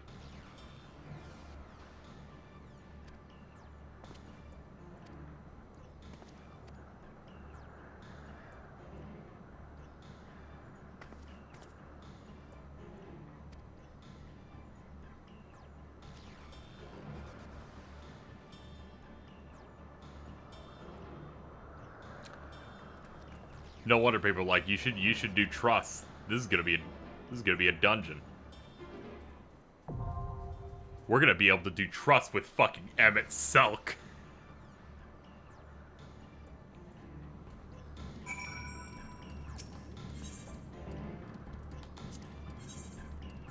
Oh, this fucking rules. Look at this shit. Oh my lord, Emmett Selk is our tank.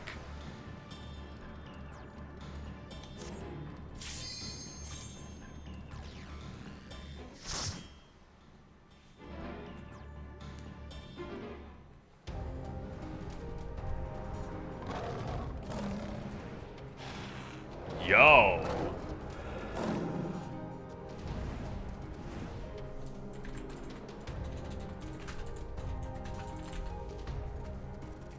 Time for dungeon number 4, folks.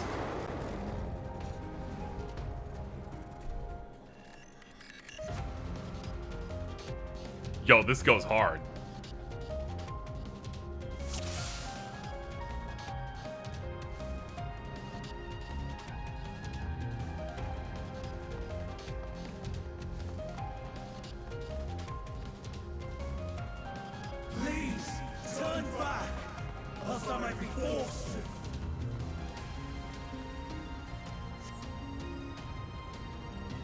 Oh, this looks so good. There's some books we can check over there. Alright, let's get to work.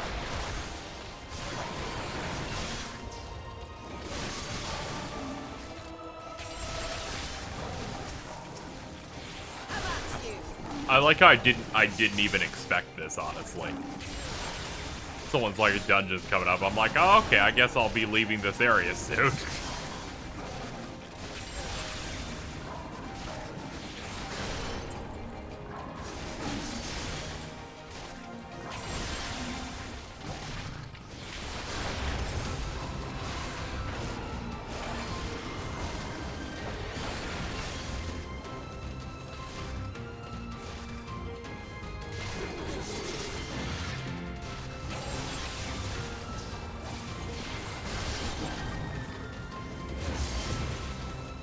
Alright, let's use our normal stuff. Of course, there's trust, so our damage is pretty pitiful.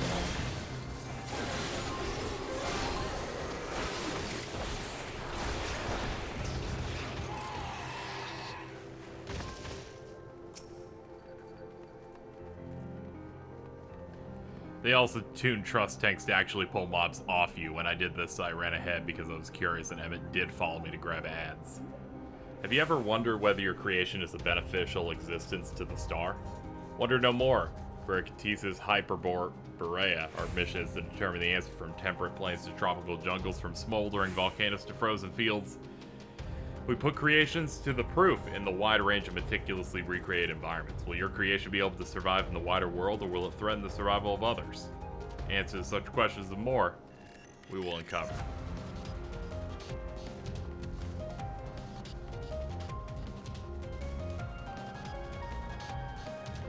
Yeah, this is crazy.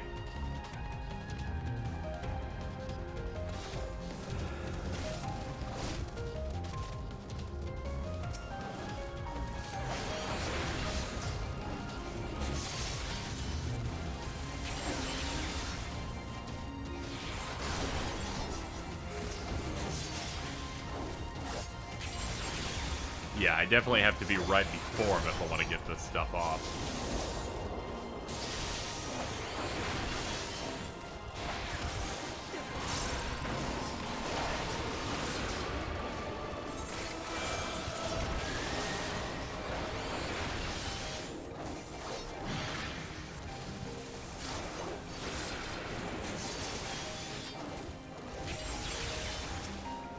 Yeah, let's pick one with high health.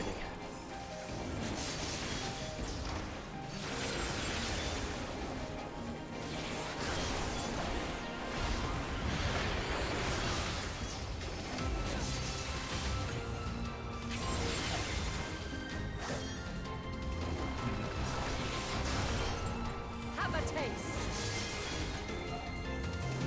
Yeah.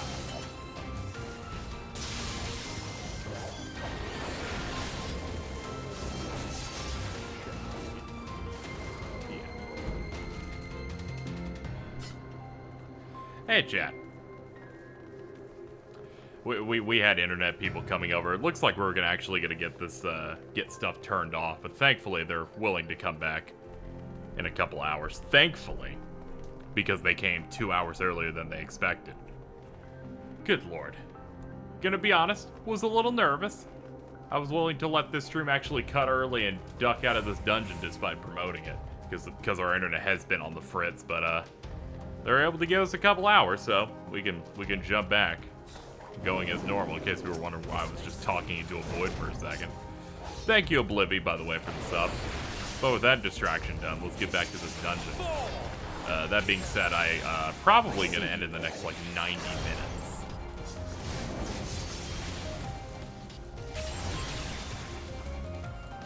This dungeon's sick. Hell yeah, it is. I did not expect this to actually do fucking do trusts and stuff with characters like this. This is the type of stuff that I think I was talking about with feeling gamer premonitions, where it's like we need a we need them to like use trust to do other characters. He came out with some cracked out one where it's like every unsundered, every one of the unsundered Ashians, you just do a trust with them, and I like how he was almost correct because we actually got one here with Emmett. How about you?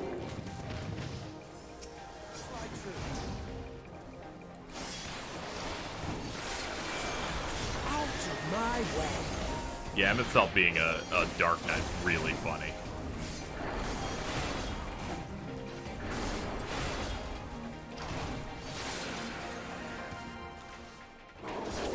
Have a taste.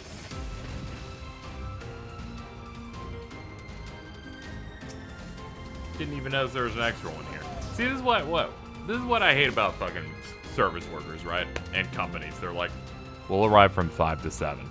Arrives before 3. Like, what? You didn't even call.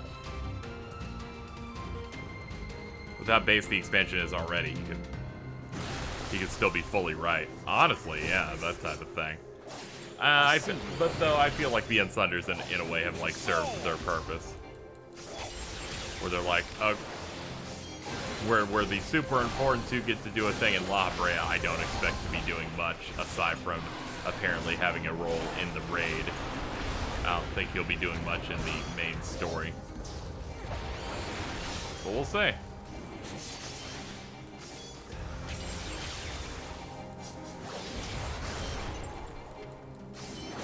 Out of my way. Between extended trust system and the companion system, I love how they're making solo parts of MSQ feel more single player like. Yeah, they're making it really feel like you're journeying with people. I didn't know how other people felt about the tag-along system that some quests have. I find it interesting because it's basically the same thing as traveling to another area. You're just not constantly going on mounts. It feels like you're actually going with people. Especially with sometimes with them leading you there. That kind of stuff I think is, it makes the world feel a bit more alive.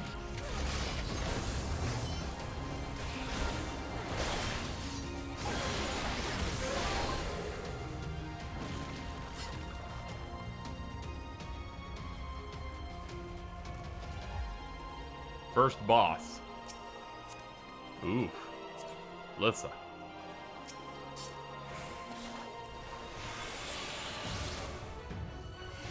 Let's see here. Should probably mark you with my juice.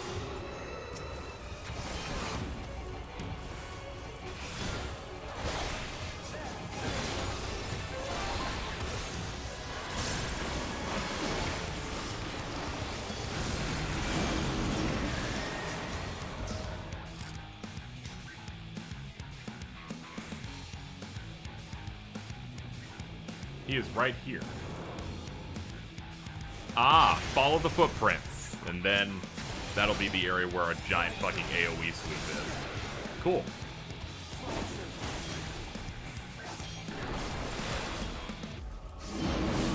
Out of my way.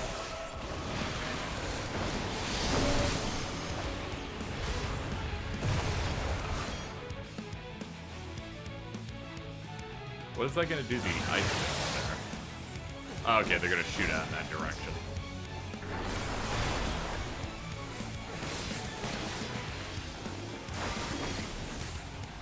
I'm not entirely useless.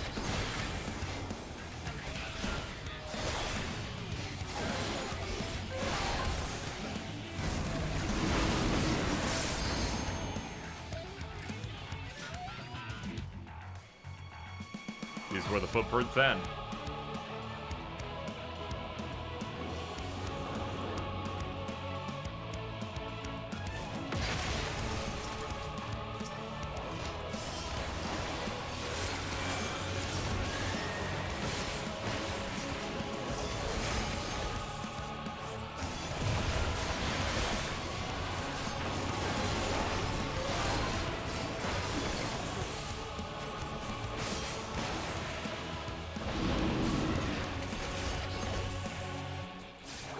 Man, I can't wait to get the final versions of my kit.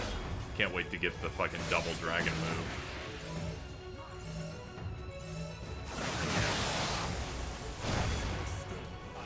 That stack made me a little nervous.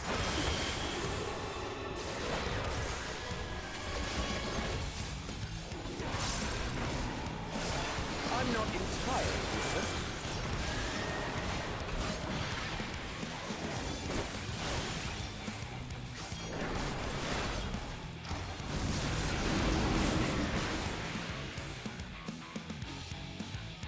Okay, it's gonna be right here.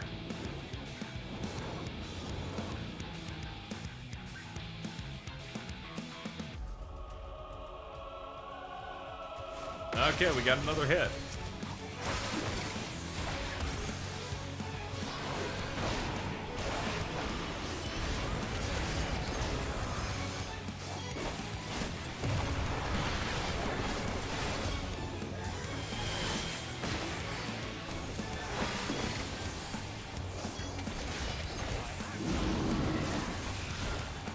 Alright.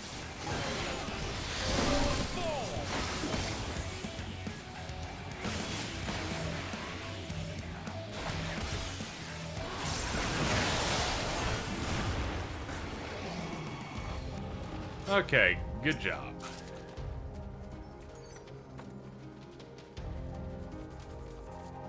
Yeah, the NPCs expect me to stack on them, and I'm like, excuse me? And then my brain went, oh fuck, are they gonna just always pick me as the stack target? This is a little Monka ass.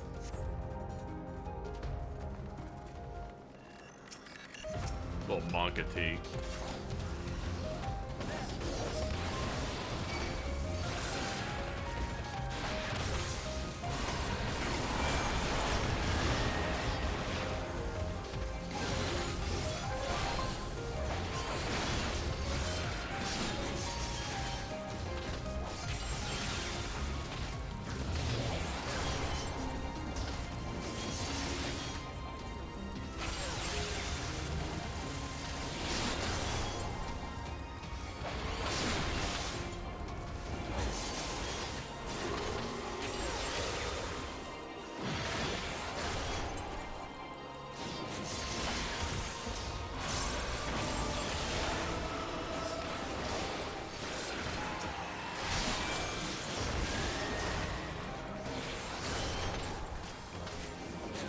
I see you over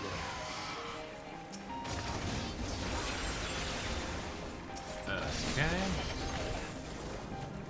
Just a little more, and we're good.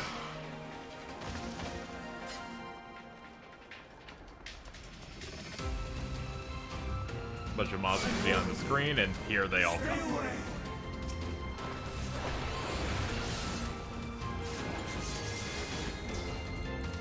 I swear with this guy.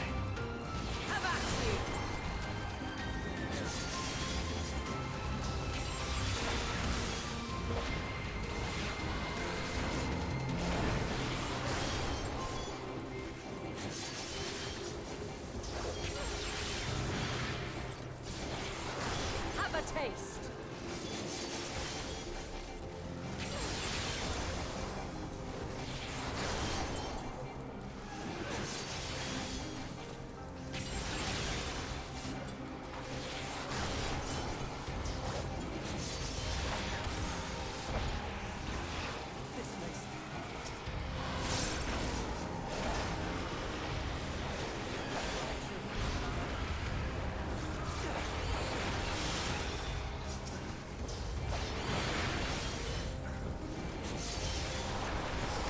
Yeah, might as well just go in hard. Our DPS is not the greatest on trust, so I should probably be putting at least a little bit more work in. I see you opening. Trust can be a little bit more stressful, because if I drop, then fucking the whole thing's done.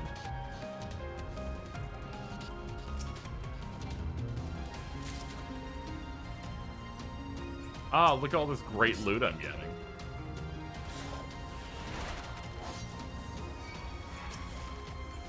I should target the grip.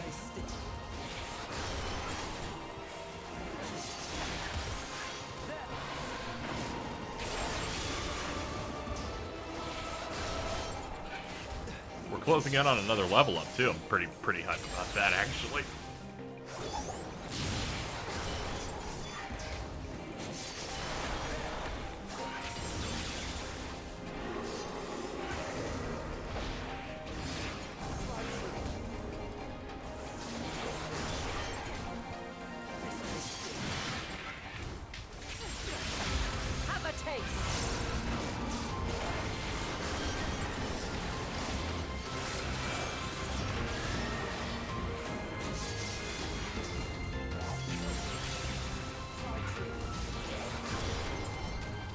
Trust is a tanker stressful because I'm too stubborn to not pull all I can. And that definitely doesn't feel like something they want you to do much in Endwalker in general. They seem to have put in a lot of things in place where they're like, no, don't pull half the dungeon. Stop that. Stand firm.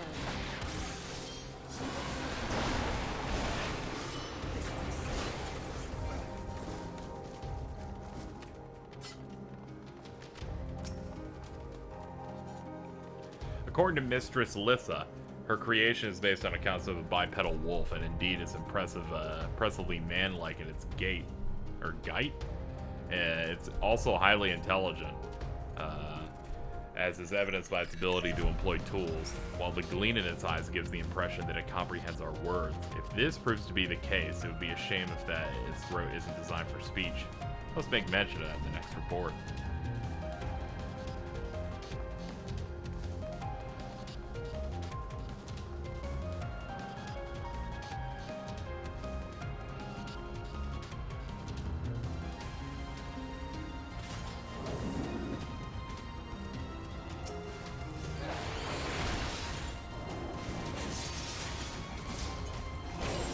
Can't believe I didn't think there'd be a dungeon in this zone.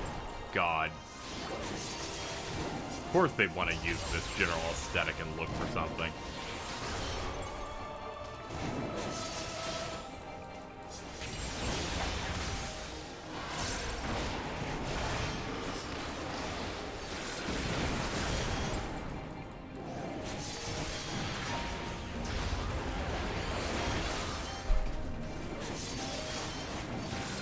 I was gonna say this section felt a little bit longer than expected, but I think a chunk of that for me is based on me running on 3 hours of sleep and being a little fried.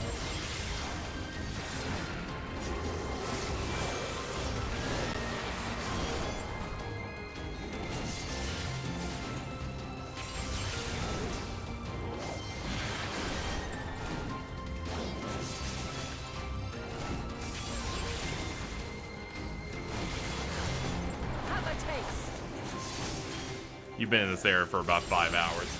Yeah, that's true, but, you know, I usually only count the time leading to, like, a big moment type of thing, in a way.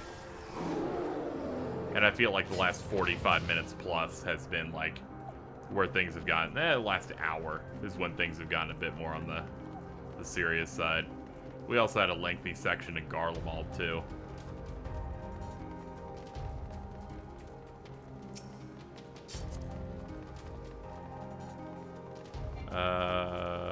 Hold up. You. Oh wait, I can't do that thing anyway. Pop. Okay, go for it.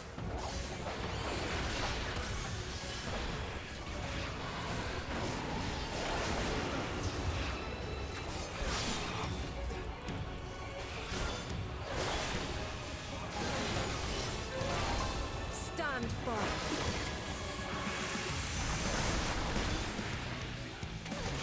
Let's see what you got.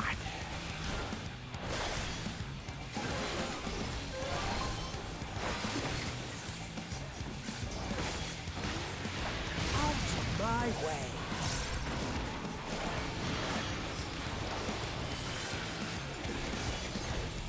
Fall!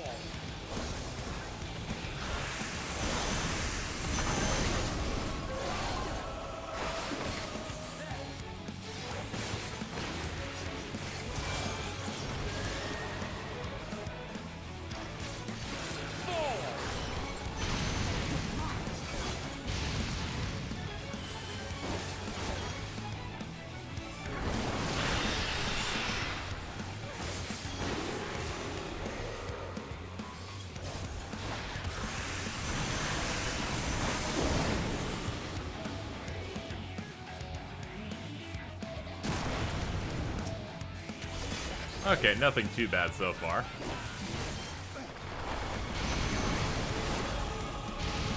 I don't know why anyone would do anything but trust. Yeah, unless you're going ahead with your friends the whole time, yeah. This seems like the ideal.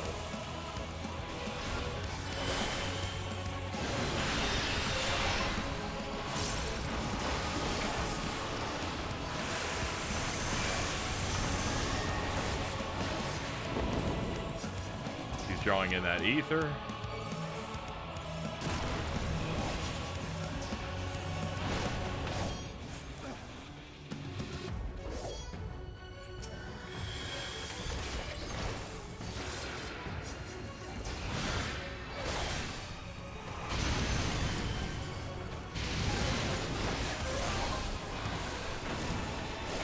I'm not entirely useless. Have a taste.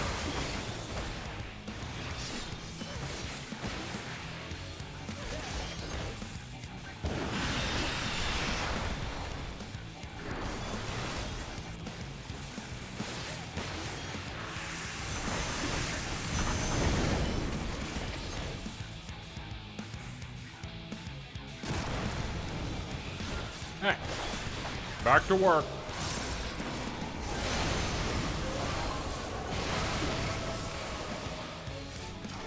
I see you, opening.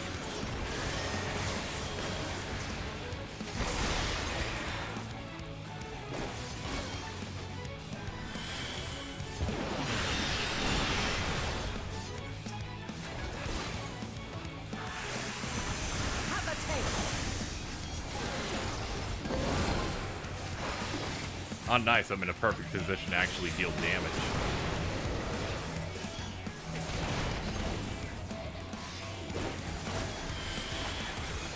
Done. Level up. Enhanced life surge. Okay, so I have 2 charges of it.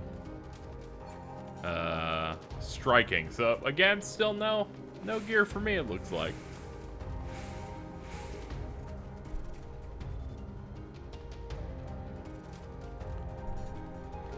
Alright, area 3. I cannot let you take Meteor. Not yet. Have at you.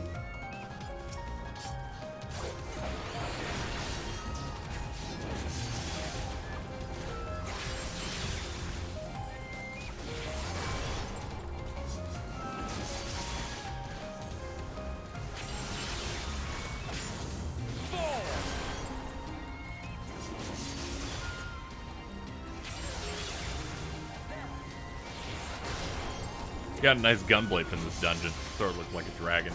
Dope. I got a weapon from the 85 dungeon, so that was neat. Nothing too extravagant, though.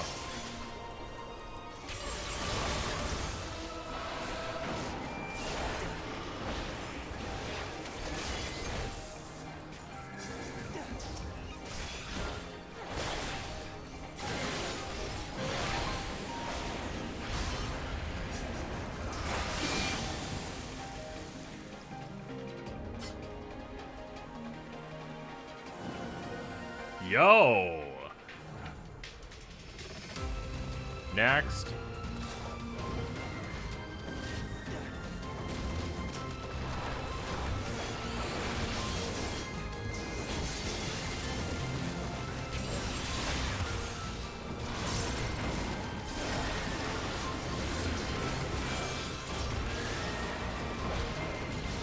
I see you, opening.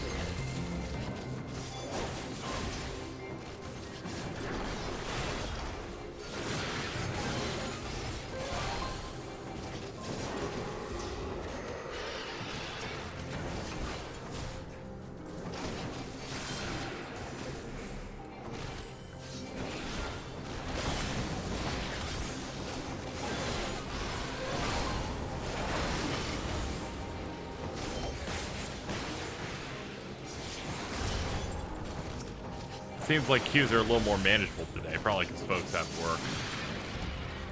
Yep.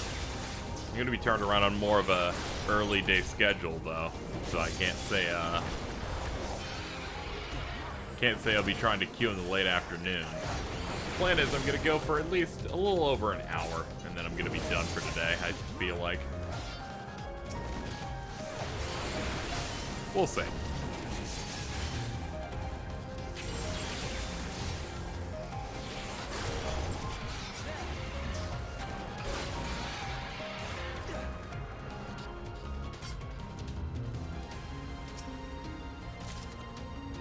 Ring of aiming. Boo. Yeah, hopefully the errors will start cleaning up. That's the important thing, I think. People have no problem with waiting. Holy shit. I must hear their answers before they're expunged from existence.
Of my way. Ah, they're like, hey, we have another squad. I see you opening.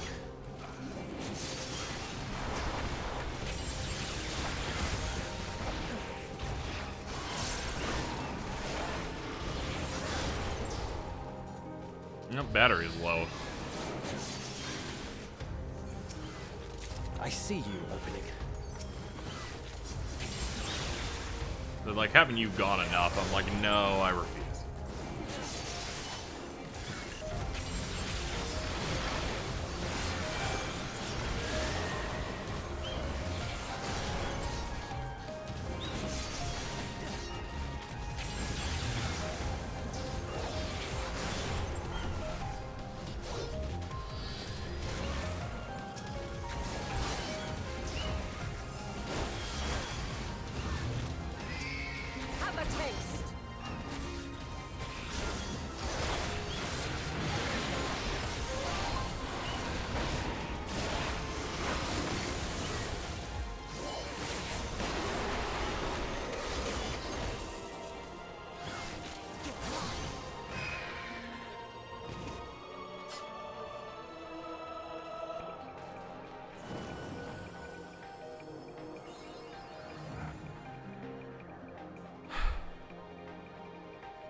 Let's hit this. Let's swap out. There we go. Much better. Alright, boss time, let's go.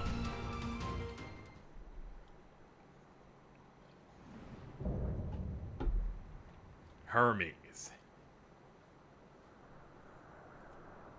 So, it comes to this. I've no wish to fight, but this time, I cannot yield. Though the world may think me a mad, desperate fool, I will hold fast to my conviction. Bum bum bum. Ka ka ka.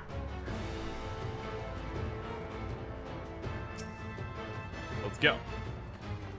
I will have the time and tranquility I require.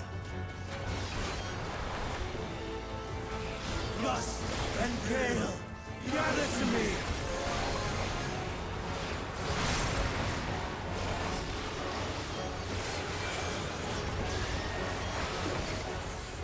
Ancient wrath, unleash your power!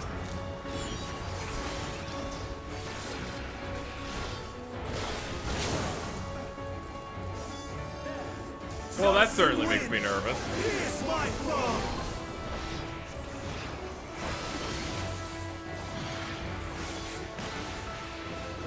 Stars on high, fall as rain!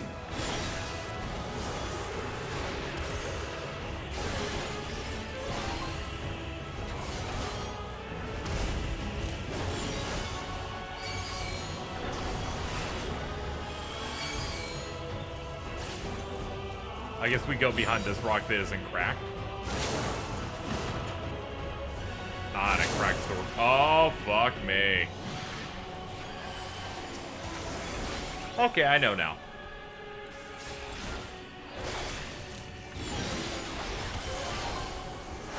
Come at you.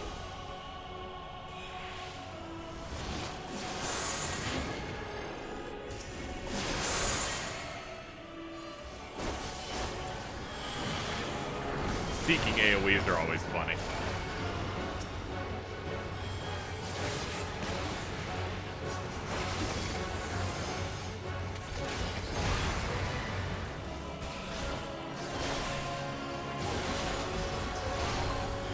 Streams of ether! Surge as one!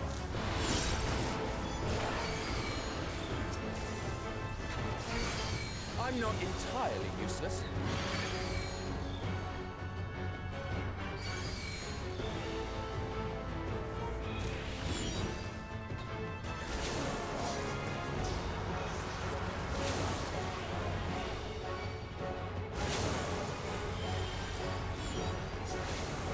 Okay. I now understand those better. I thought, am I supposed to be in a place that will take no damage on all four sides? And it's like, no. It's remember the order, idiot. And I'm like, okay. Tossing winds! Pierce my foes!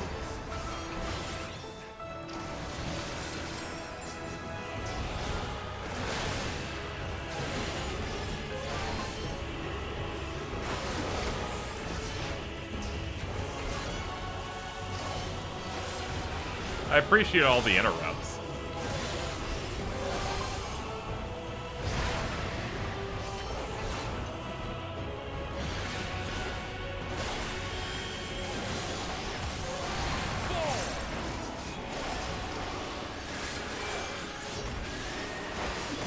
Stars on high!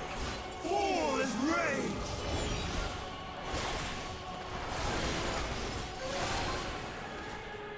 Okay, we're directly center.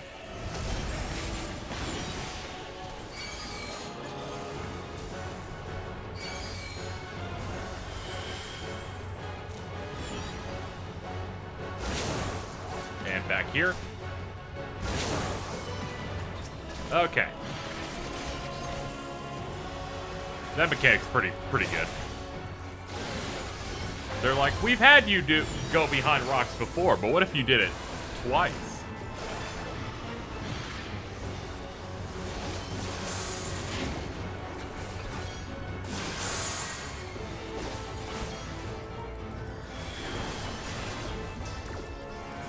Have a taste.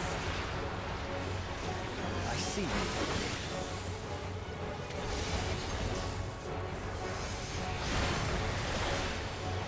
Even when transformed,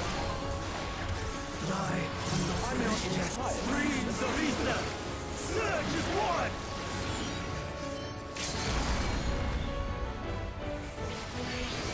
Fuck them up. And we got it. No! My power! That feels great. We even got the dungeon quest done. Getting even more bonus juice.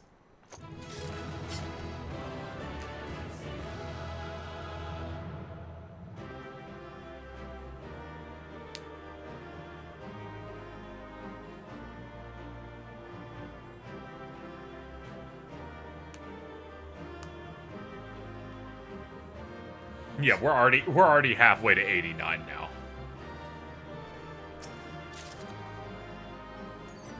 Yo, what if you got a gun?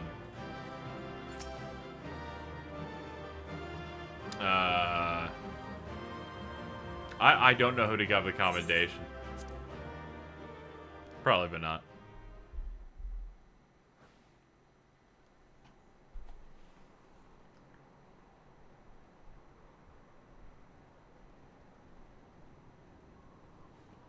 It's over, Hermes. In the name of the Convocation, I hereby take Meteon into custody. And setting aside the matter of your nomination, you will come with us too. We require your knowledge to assess and resolve the situation.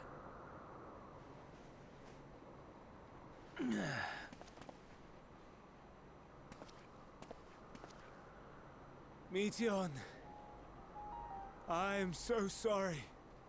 With that, I could have listened to your report in full. Reflected upon its meaning and conveyed it to others.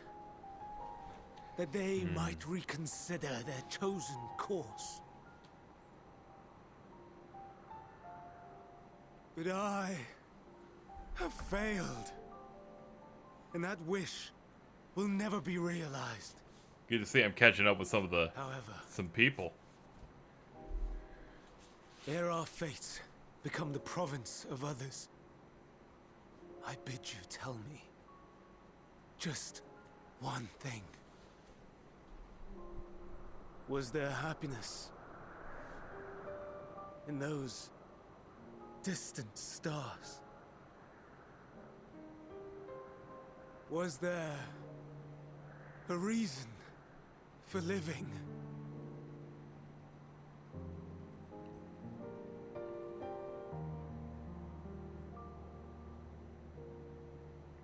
We conducted our search as per your instructions. We scoured historical records, communed with the spirits of the deceased, heard the final testaments of the dying, welcomed their shadowed hearts into our own. One race had striven to create a world bereft of animosity. No, that's bad. They renounced relationships to avoid interpersonal strife, and in so doing brought about societal collapse. One race had renounced war and devoted itself to the enrichment of its people. They were conquered. Though they destroyed the enemy in reprisal, they could not regain their former glory. One race had concluded that finite time was the root of all woes. Aspiring to shatter its shackles, they went in search of infinity. They discovered nothing is infinite, and that neither time or death can be cheated. Disillusioned, they gave up on the future and themselves. One race had discarded all things that gave rise to sorrow, hoping to have only joy. They found joy lost its savor in the absence of sorrow, and lost their will to live. Though worlds apart, these peoples shared a belief. The belief that they had tried their best. That they had tried to fulfill their potential with every step and success. In the course of which, they learned the truth. That they would never be free of fear and sorrow, anger and despair, of loneliness, so long as they yet lived. Your monochrome. Even now their souls cry out for oblivion. And to this song of anguish, I lend my voice. We lend our voice. Oh, beloved mankind, shimmering jewels of beautiful Etheris, rejoice, for we will free you from the cruel yoke of existence. There is no need to struggle in vain, for in nihility awaits salvation. You will know peace and serenity, and it will be beautiful. We will make our nest at the edge of the universe, and there in the dark of dead worlds hoard sorrow and suffering. we will sing, our chorus ever louder and ever clearer, that our song may reach even this ether-shrouded star. Such is the answer we have found in the stars. Such is the gift we now offer to Atheris.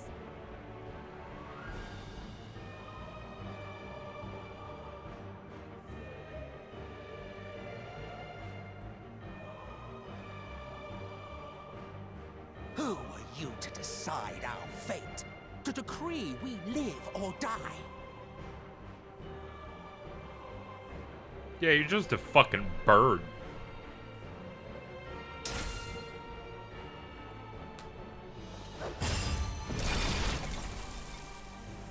She makes excellent points. Have you lost your mind? You heard what she said. She means to destroy us all, yet you'd still take her side? In the name of the star, we have discarded those creations that we deemed flawed.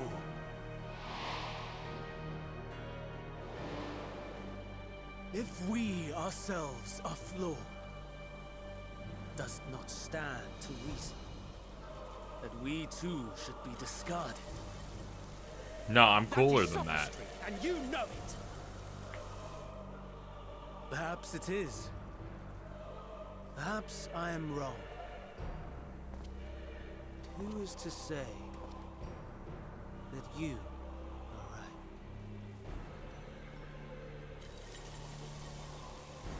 Let us settle this with a determination. In my authority as Chief Overseer of Elpis, I will make a judgment on man's fitness to exist.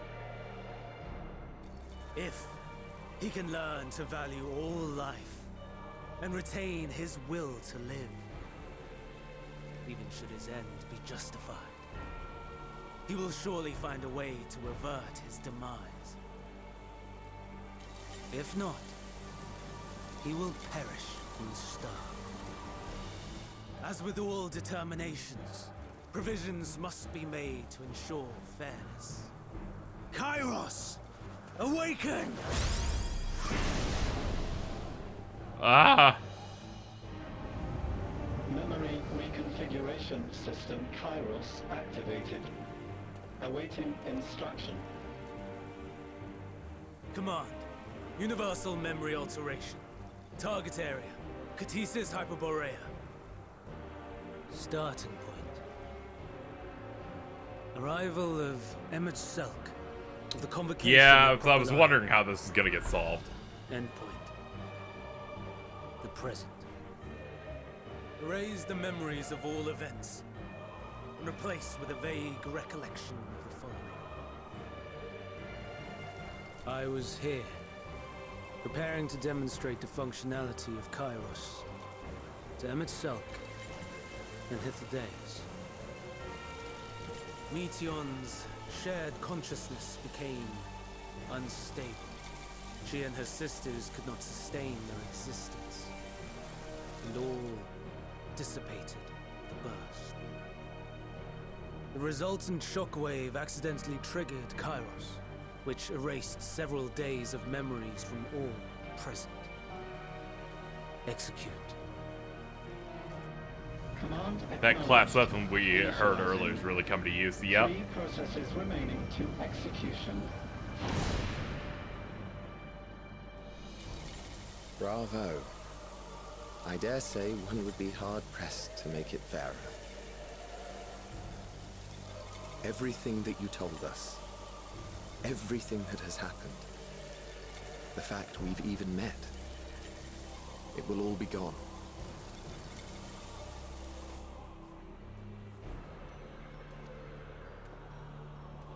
Go, Meteon. To the edge of the universe, where none can reach you. Hermes, won't you come with me? If you were to shed your flesh, I should be able to carry you.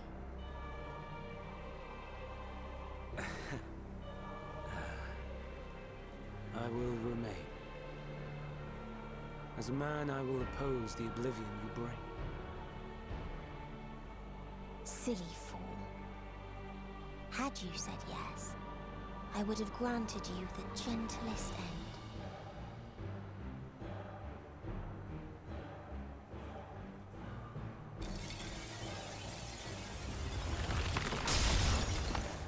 This ends here! Oomphy!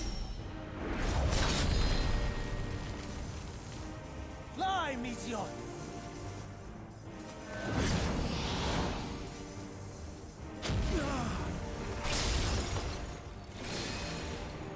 That is far enough, Hermes! Argos, to me! Alto. Sick ass dog. First process complete. 2 remaining to execution of memory reconfiguration. As if we needed more pressure. No matter what, you cannot forget what happened today. For it is the key to saving your future. Your world. This fight is our fight. What comes after, our problem to contend with. Not yours. No. Your own struggle awaits. And no one else can take your place. You must flee this place with your memories intact. And I will see that you do. Now then, where is it? There you are, my little confluence.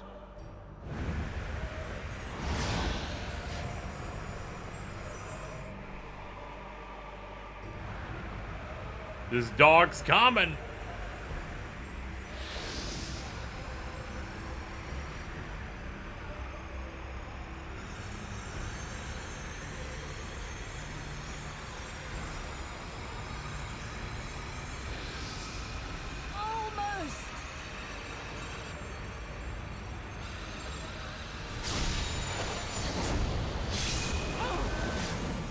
Turned into a bird. You know, like more of a bird. You may elude us this day, but not forever. Motherfucker put a tracking device on him. Holy shit.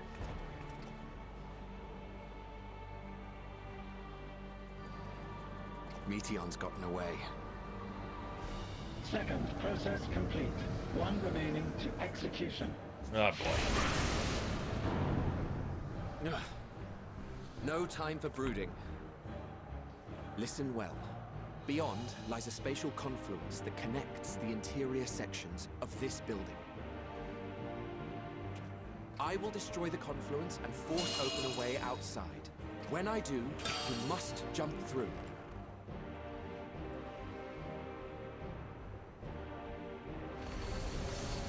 I cannot tell you how sorry I am.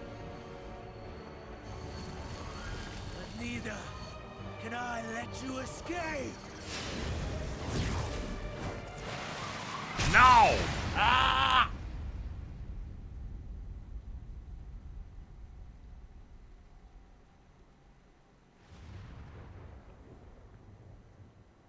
Help.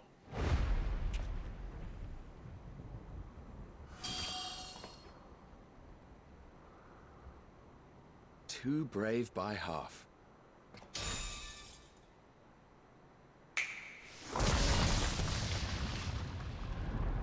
Yo. Exemplary work, as always, Emmett Selk. What? But how? I thought the confluence was... Over there? Yes. We were rather hoping you would. It was never anywhere but where it is now. The instant those two began making their way towards nothing, 'twas clear the plan was a diversion. I'm quite incapable of destroying a confluence, I must confess. A gambit brazen beyond words.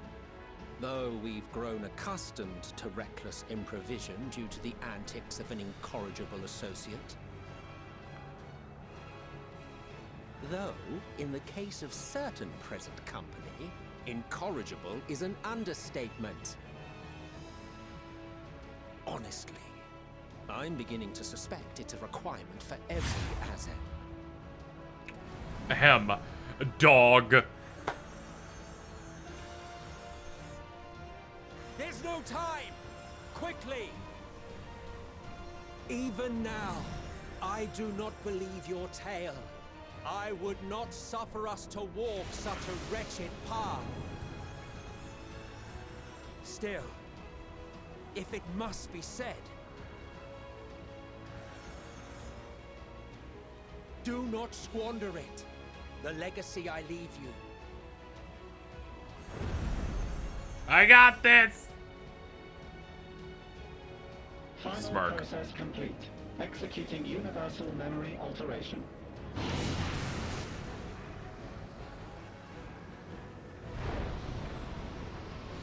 Go, Argos!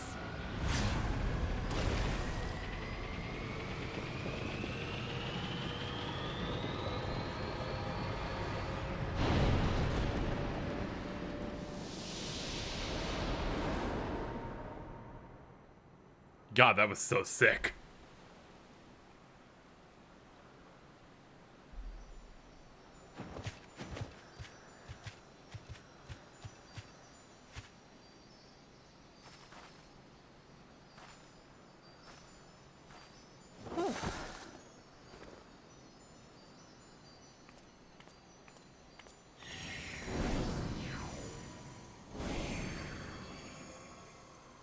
Dog.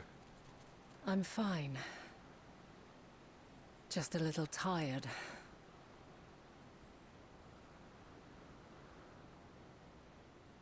Can it be true? Are we the only ones left who see beauty in the world? In life? Are the stars above no more than husks of fallen civilizations?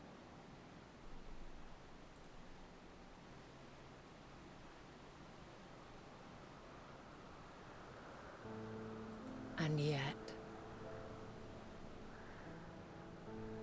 I feel her. Though she is unimaginably distant, I feel Meteion's presence, and the place where to we must go. Ere she made good her escape, I placed an enchantment upon her, one which allows us to follow her trail. She has already left the outermost bounds of Aetheris, and continues on her way. Given the vastness of the universe, It's a long it will still cutscene. be no easy feat to track her down. But thanks to Emet-Selch and his Ladeus, all is not lost. We remember. So long as we remember, our fates remain ours to shape.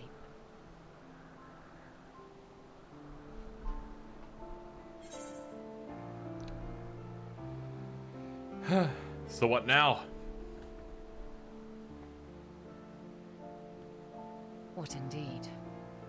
Let us begin by ascertaining the situation at Catesis Hyperborea, where the others should still be.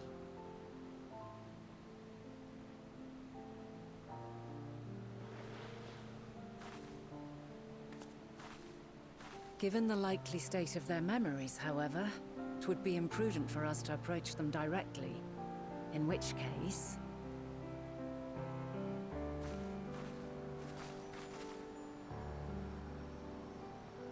I am sorry, my friend. I've asked much of you this day. But may I trouble you one last time? Dog.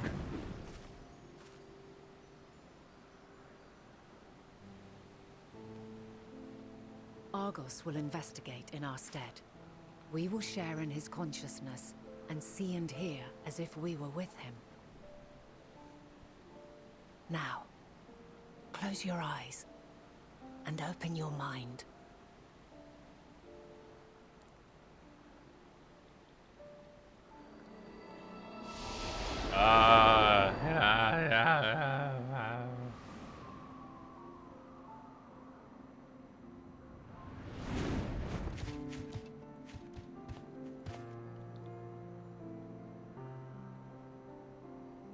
Thank goodness you are unharmed. Unharmed? There is a gaping hole in my memories. I can scarcely remember arriving here in Elpis. Forgive me. I was preparing to demonstrate the functionality of Kairos to our guests. But Meteon, her shared consciousness became unstable. And she...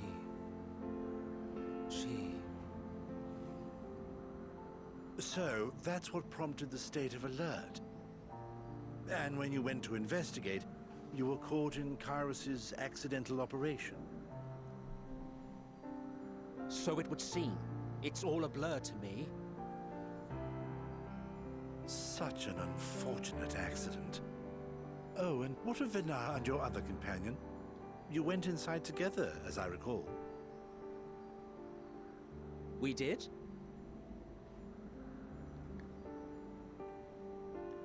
If Vinar was with us, I have no recollection of it. But that there is her familiar, is it not?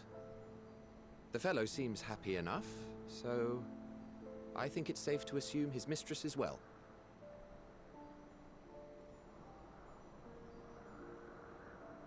I haven't the slightest notion who this other companion might be, however. Ah, well, that individual struck me as a bit different, for want of a better word. Perhaps it wasn't actually a person, but some manner of creation. Curious. I must ask Vinar about it when next we meet. Yes, you do that. Now, if we may tend to Hermes, whatever this Meteon did, it seems he bore the brunt of it. Once you are fit to travel, you will return with us to Amarot. We need to make certain there are no other ill effects. Also, I am here on business of the 14. We've already had the conversation, like as not, but since your toy wiped my memory, we'll have to have it again. Yes, of course. As you see fit. This Kairos, it manipulates memories through the emission of etheric waves, correct? There is a theory which holds that memories scoured by blasts of ether are restored when the soul is cleansed in the underworld. If true, then perhaps when our time comes to return to the star, we shall remember these few days we have lost. I doubt aught of interest occurred. Look forward to the revelation if you like, but I should prefer to reminisce on more meaningful moments.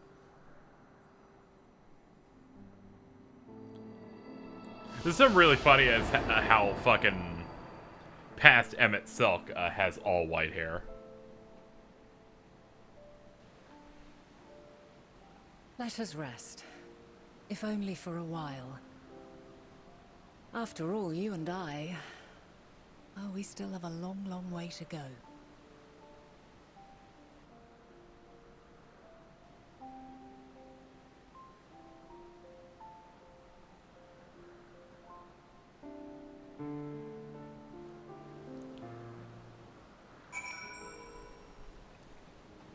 Yeah, I assume after he died, the effects that we got a straight-up class about happened, where it's like, where the memory, the ink gets covered, but, you know, upon his passing, he was able to remember, and that's how some of the 5.3 stuff kicks in.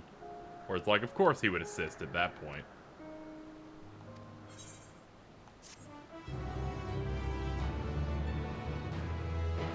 We did it! You can now do that with trust. Thou must live, die, and know. Our duty now is not to denounce Hermes for his misguided determination, or to convince Emmett Selk or Hethlodais that they may have been deceived. Instead, we have to ensure that the experiences Hermes sought to expunge are preserved. What remains in our memories alone will be our weapon against the final days. You must fight this battle in your age, and I in mine. Let's walk together. I will see you to the doors of properly on.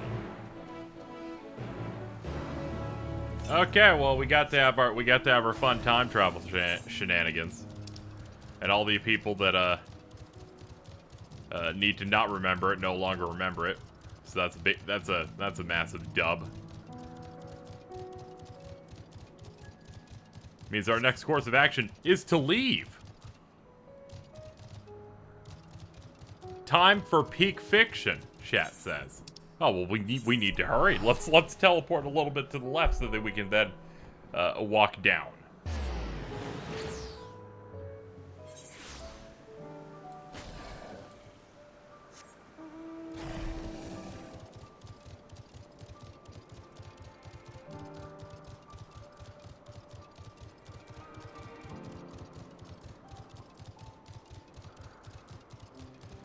Endwalker's already peak fiction. That is true, but there are those moments where peak fiction happens. Now, the concept of peak fiction can mean two things. You can describe a work as peak fiction, and then you can describe things happening in it as peak fiction. When you describe things happening in it as peak fiction, that's when the goodest part is happening, and you're losing your fucking mind.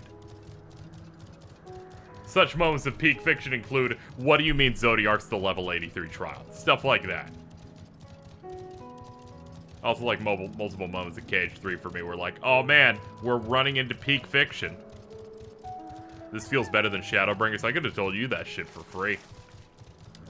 Like, Shadowbringers was like, really fun, transcendent, so much better than anything that came before. But a lot of the zones and some characters I wasn't like super down with. I'm not the biggest Ranjit fan. Or you know, I don't think Vothri's that great. But everything that they've introduced here and the locales, I feel like I've immersed myself way more than any of the other stuff in Shadowbringers. This feels like a really good step up. Upon speaking to her, you're gonna get a shit ton of cutscenes, and I'm gonna go ahead and say yes, please give me a shit ton of cutscenes.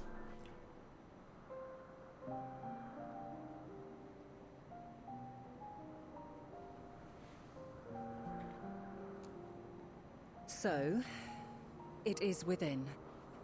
The portal that brought you hither, and will take you home.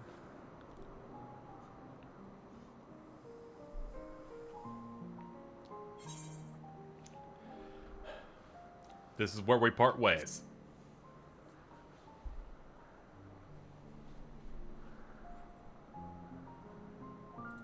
May you and yours emerge triumphant. Make use of the knowledge you have gained, that your days in Elpis and our friend's sacrifice be not in vain. With Meteion free to pursue her designs, 'tis only a matter of time until the final days are upon us. We must be ready. From fortifying our defenses to securing our escape, there is much to be done. In spite of this, we cannot allow the report that set this calamity in motion to become common knowledge. Were the masses to learn the fates of the other stars, I fear the situation would spiral out of our control.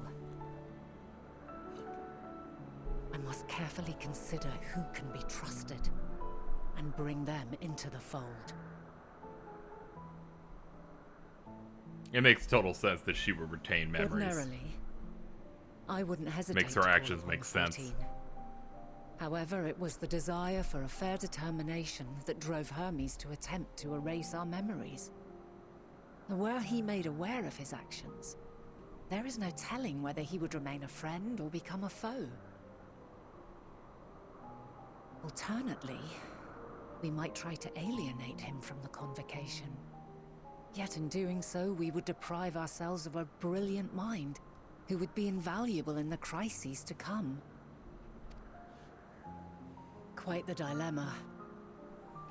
Which is why I must work independently of the convocation. Regardless of how we proceed, if we are to permanently avert the final days, we must be equal to Hermes' challenge. We must prove that mankind is worthy to exist. And this hinges, I think, on how we confront the all-consuming despair that accompanies a senseless and seemingly inevitable end. Bewildered and divided, we would perish like the peoples of those celestial ruins. We could not hope to survive the final days, much less take the battle to Meteon at her nest. We must find a way to defeat despair, to unite and prepare as many as possible for the struggle ahead.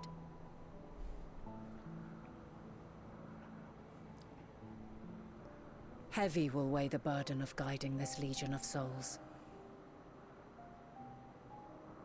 Yet I have faith in mankind's potential. As long as he believes in himself, there is naught he cannot achieve. So I will not give up on him. On us. You may find your world to be very different. Or perhaps the erasure of our friends' memories has sown the seeds of a conjunction between us. We cannot know until the moment is at hand. So shall I strive to do my best, taking naught for granted as I walk my path.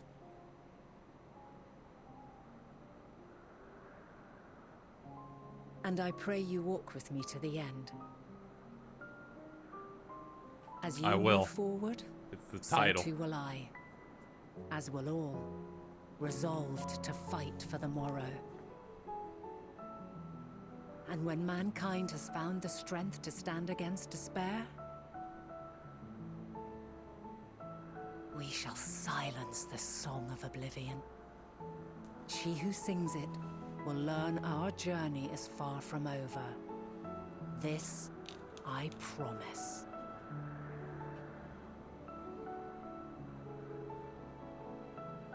Fare you well, my light of the future, till we meet again. Goodbye, light mommy.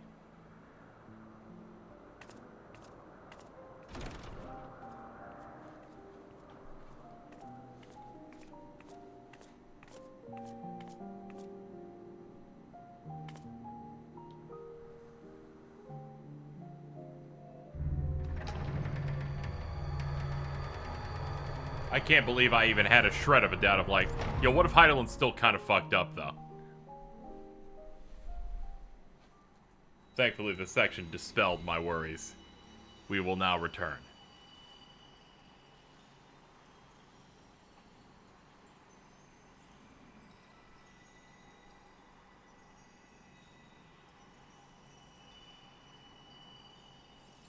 From this day forth, I shall strive to bring honor to the seat of Vandani. Oh, we get to, like, see those moments.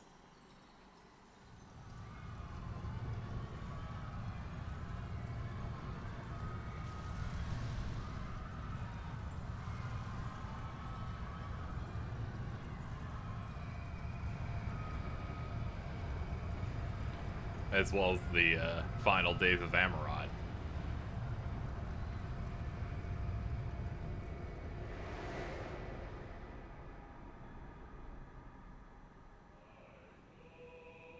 Oh, fuck.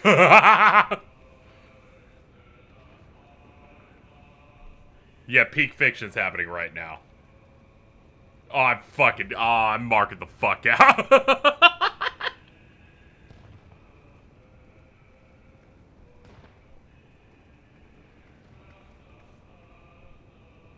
Even now, I remember standing there, locked in a moment where the sky is aflame.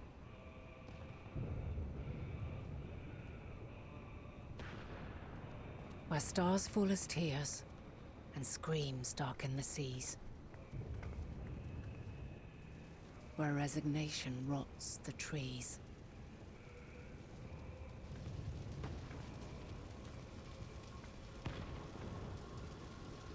Where terror twists magics into abominations. Such is the lament of they who have gone before. The song of they who tried and failed to create a better world. The song of the end.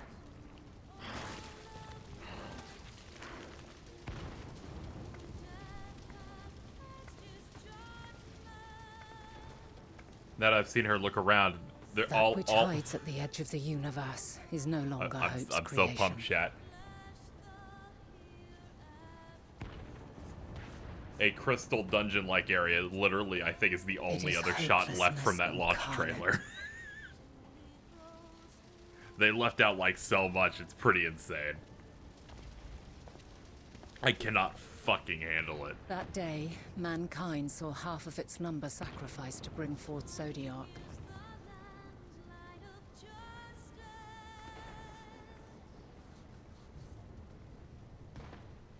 And covering the star in a shroud of ether, we forestalled the final days.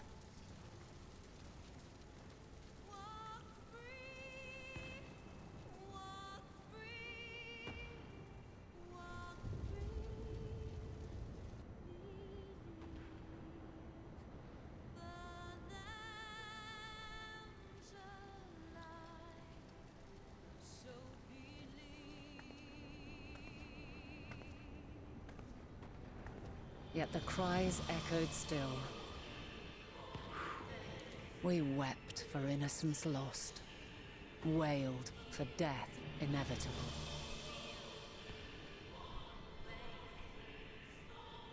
A reality too terrible to bear. And for too many who sought comfort in gilded memories of joyful days and tranquil nights.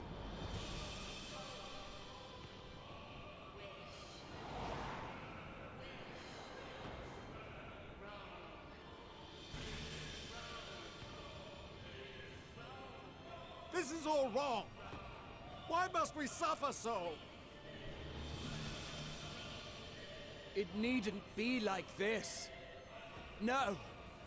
There must be a way to restore things to the way they were. To reclaim the perfect paradise we once had. No, my friends. Suffering exists, and we cannot pretend otherwise. No civilization, however great, could eliminate it. If we would live, we must accept it as our constant companion. Let us not seek to forget this tragedy. Let us carry it in our hearts, that we may grow stronger and know true happiness. We can't accept it. We won't accept it. It will be ours again. A world free of sorrow. Thank you, trailer man. No, it will not. For there has ever been sorrow. Mankind was but spared its biting sting for a time.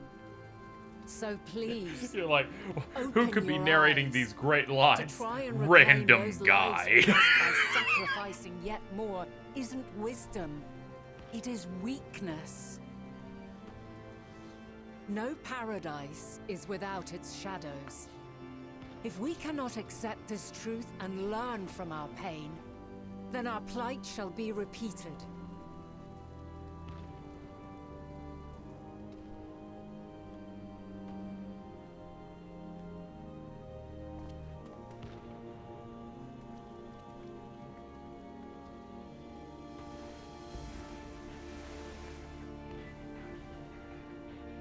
O mighty Zodiac! You hear about video games? God, born of our boundless faith, we bid you, hear our prayer.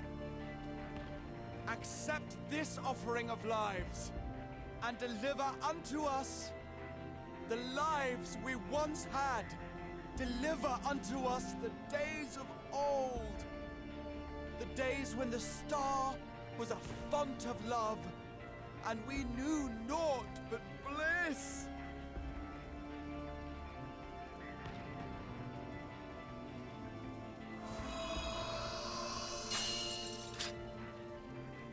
Yo, that blade.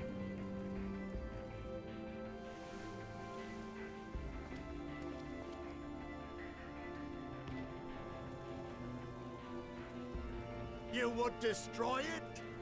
Our beautiful world?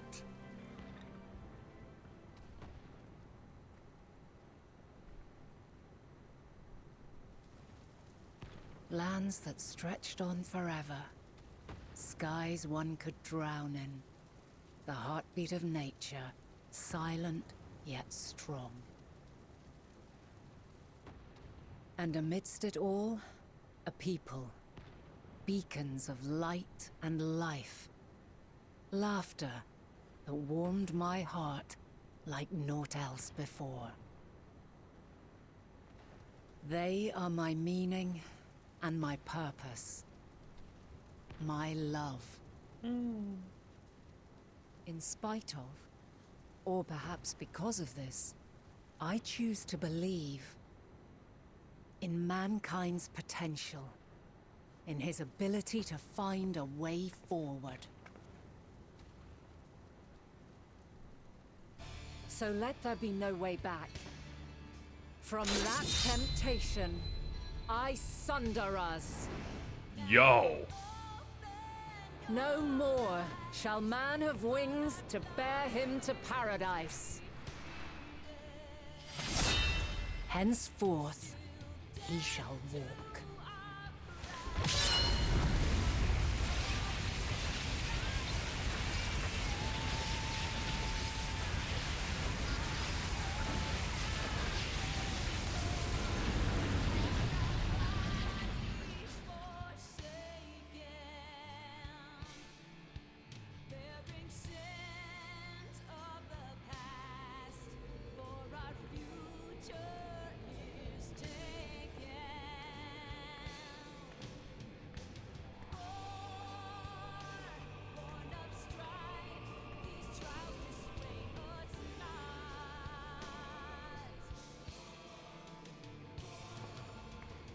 All is excruciating pain.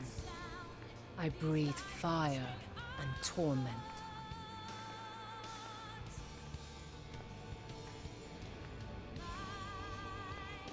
I birth a world of suffering to mire and plague.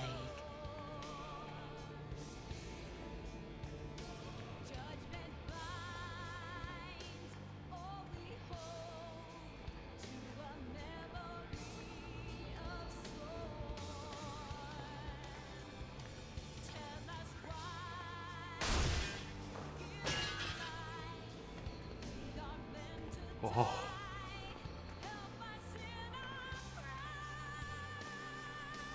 In one fleeting moment, lives come and go, ever moving towards the unknown. And in that fleeting moment, they cry for the answer to the question. Why, given life, are they meant to suffer, to die?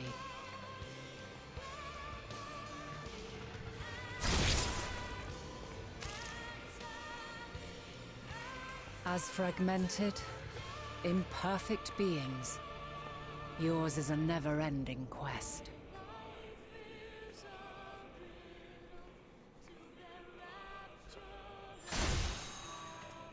Oh. A quest to find your purpose, knowing your end is assured.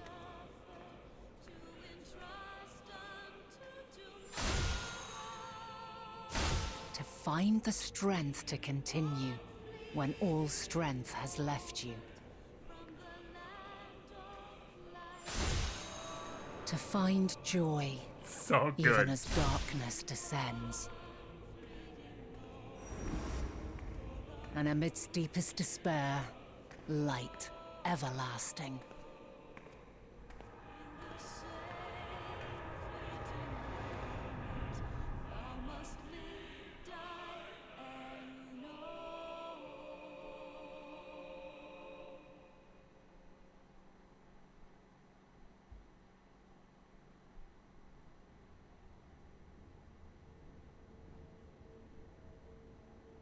A conjunction has begun to form, an intertwining of your time and mine.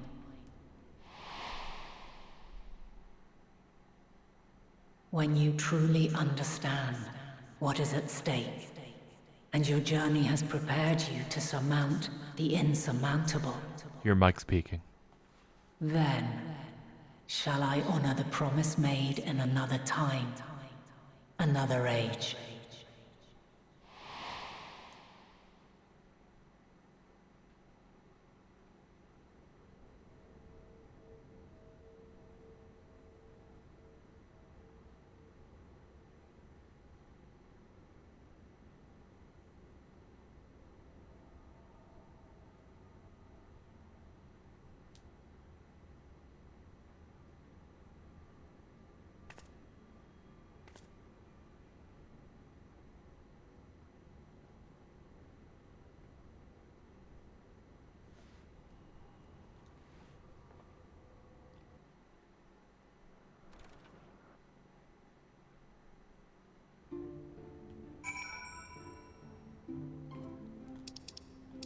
Yo, we should probably let them know what happened.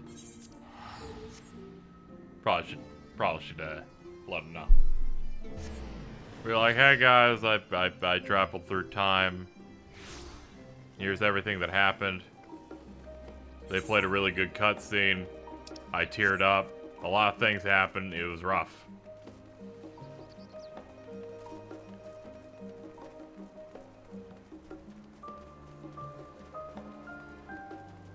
End of the next quest is a good stopping point. Good, because I do need to end soonish.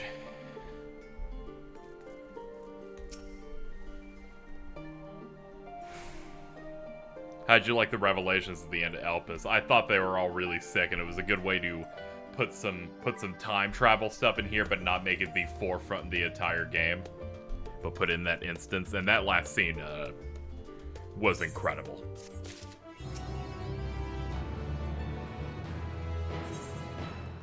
As the heavens burn. Though you and Kryl both have news to share, hers is perhaps more urgent. End of the next quest. So this will be the last one. So have you learned a lot more of the final days? Yep. Then the journey was well worth the risk. No doubt your newfound knowledge will be a great boon. Unfortunately, during your time in the First, things have taken a turn for the worst. The Scions are running themselves ragged trying to contain the spread of blasphemy. It's a losing battle. To try and ascertain the where and why of it, Alice and Alpha Node have been traveling all over. Thancred and Estinian took a detachment of allied soldiers to offer aid. The province is vast. They only managed to visit a handful of coastal villages. It was an accomplishment, still dropping the bucket. In the meantime, Ishtola and Master Matoya have been making a concerted effort to establish contact with Hydaelyn. As for Tataru and I, we've been keeping a close eye on the Forum. From what we gather, they've been constructing a vessel to ferry people to the moon, an ambitious project that's likely been years, if not decades, in the making, but still we've seen no sign of it. Must be incomplete. You'll also recall the proposal that Fortunault gave to Razadhan. Following their discussion, Virtra declared his support of the plan and urged those who wish to evacuate to accept the Forum's invitation. So far so good, but that's where things get a little strange. Apparently, the Forum caught wind of the lunar teleporter in the Tower of Babel, and decided to use it to deliver people to the moon instead of their mysterious ship. Therefore, to secure safe passage for the Hanish refugees to the tower, Alphino, Alize, Estinian, and Graha traveled to Garlemald not long ago. Trouble is, the capital was hardly the safest place to begin with, and now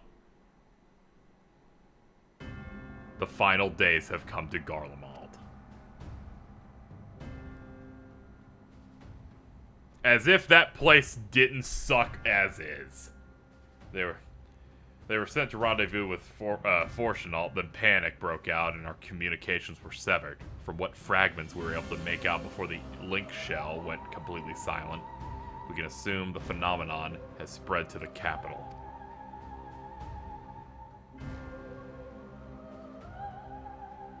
You wanted the 6th zone? Hell nah. Oh no, they gotta hold that shit. It's time for us to do some stuff in the older ones. Having you there will make all the difference, I'm sure of it. Camp Broken Glass was their first port of call, so you best start there. Hopefully, Lucia will know where they are. There's no telling what you're walking into, so you best take every possible precaution.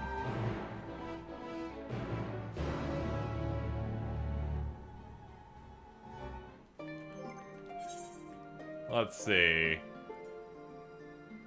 Yeah, we got like jack and shit from there, except for these 542 boots. But I'll take them. Fade a copy of Dark Vows. Got our poem hanging out. Let's see. These greaves, they don't match, but they look nice. The only thing I got for the dungeon is this. Fucking XD, my dude.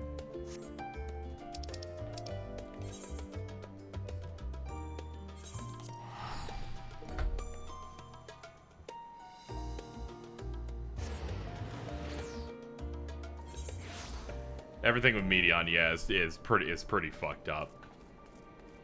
Alright, this is the last thing we're doing in the stream. And it is, in fact, something that will be fucked up. Actually, question, chat. Before we do it, is this something that we can complete in like a half hour? Or so? Because if it's like well over an hour, it's gonna cut into the things that we have to do in the real world. So I need to know now as to not be irresponsible. With the cutscenes, I don't know.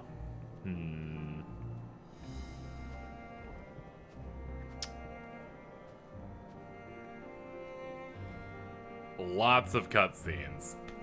I think we might... Oh, yeah, several in sequence. In addition, you'll be carded... Yeah, we should probably save this. Yeah. Unfortunately, our internet's been having some issues, so we're having people head over for it, and they should probably pop in like 40 minutes. But even then, they might show up a little earlier than that, because they did earlier. So I would rather not risk that and fucking have us, like, have to leave half-cocked, that type of thing. My plan is to do a stream tomorrow and just finish the expansion by this point. I'm gonna be honest. I feel like we do that run, that last run through the rest of it. But, yeah, that is gonna be what we start with next time. I think the plan is once we hit 90... we immediately do the role quest, because, correct me if I'm wrong, you have to do every single role quest in this to be able to fucking beat the game, I imagine. I think that's how it was in Shadowbringers. I think that is how they made you do that.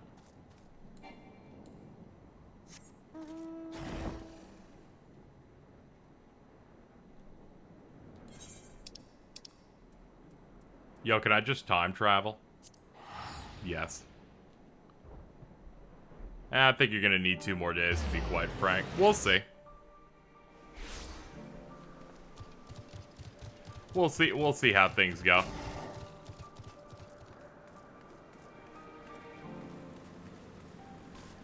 Because without issues of people coming in to work on our internet and stuff, and me properly getting rest, the next stream might be 13 or 14 hours long.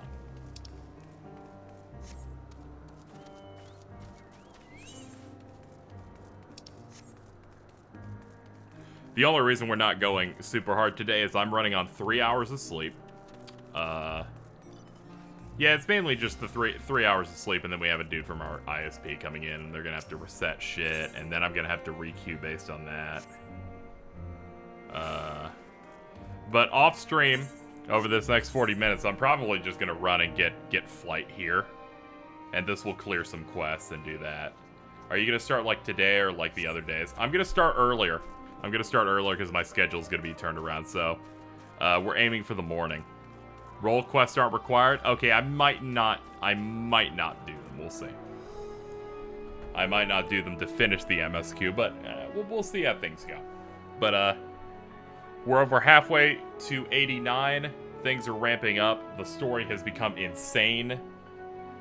And I can't wait tomorrow for us to see what that solo instance leads us to doing. That's it for me. Thank you guys so much. And yeah, it's gonna do it. I will see you guys I will see you guys tomorrow, where we will intend on finishing this once and for all. All right. Have a good one.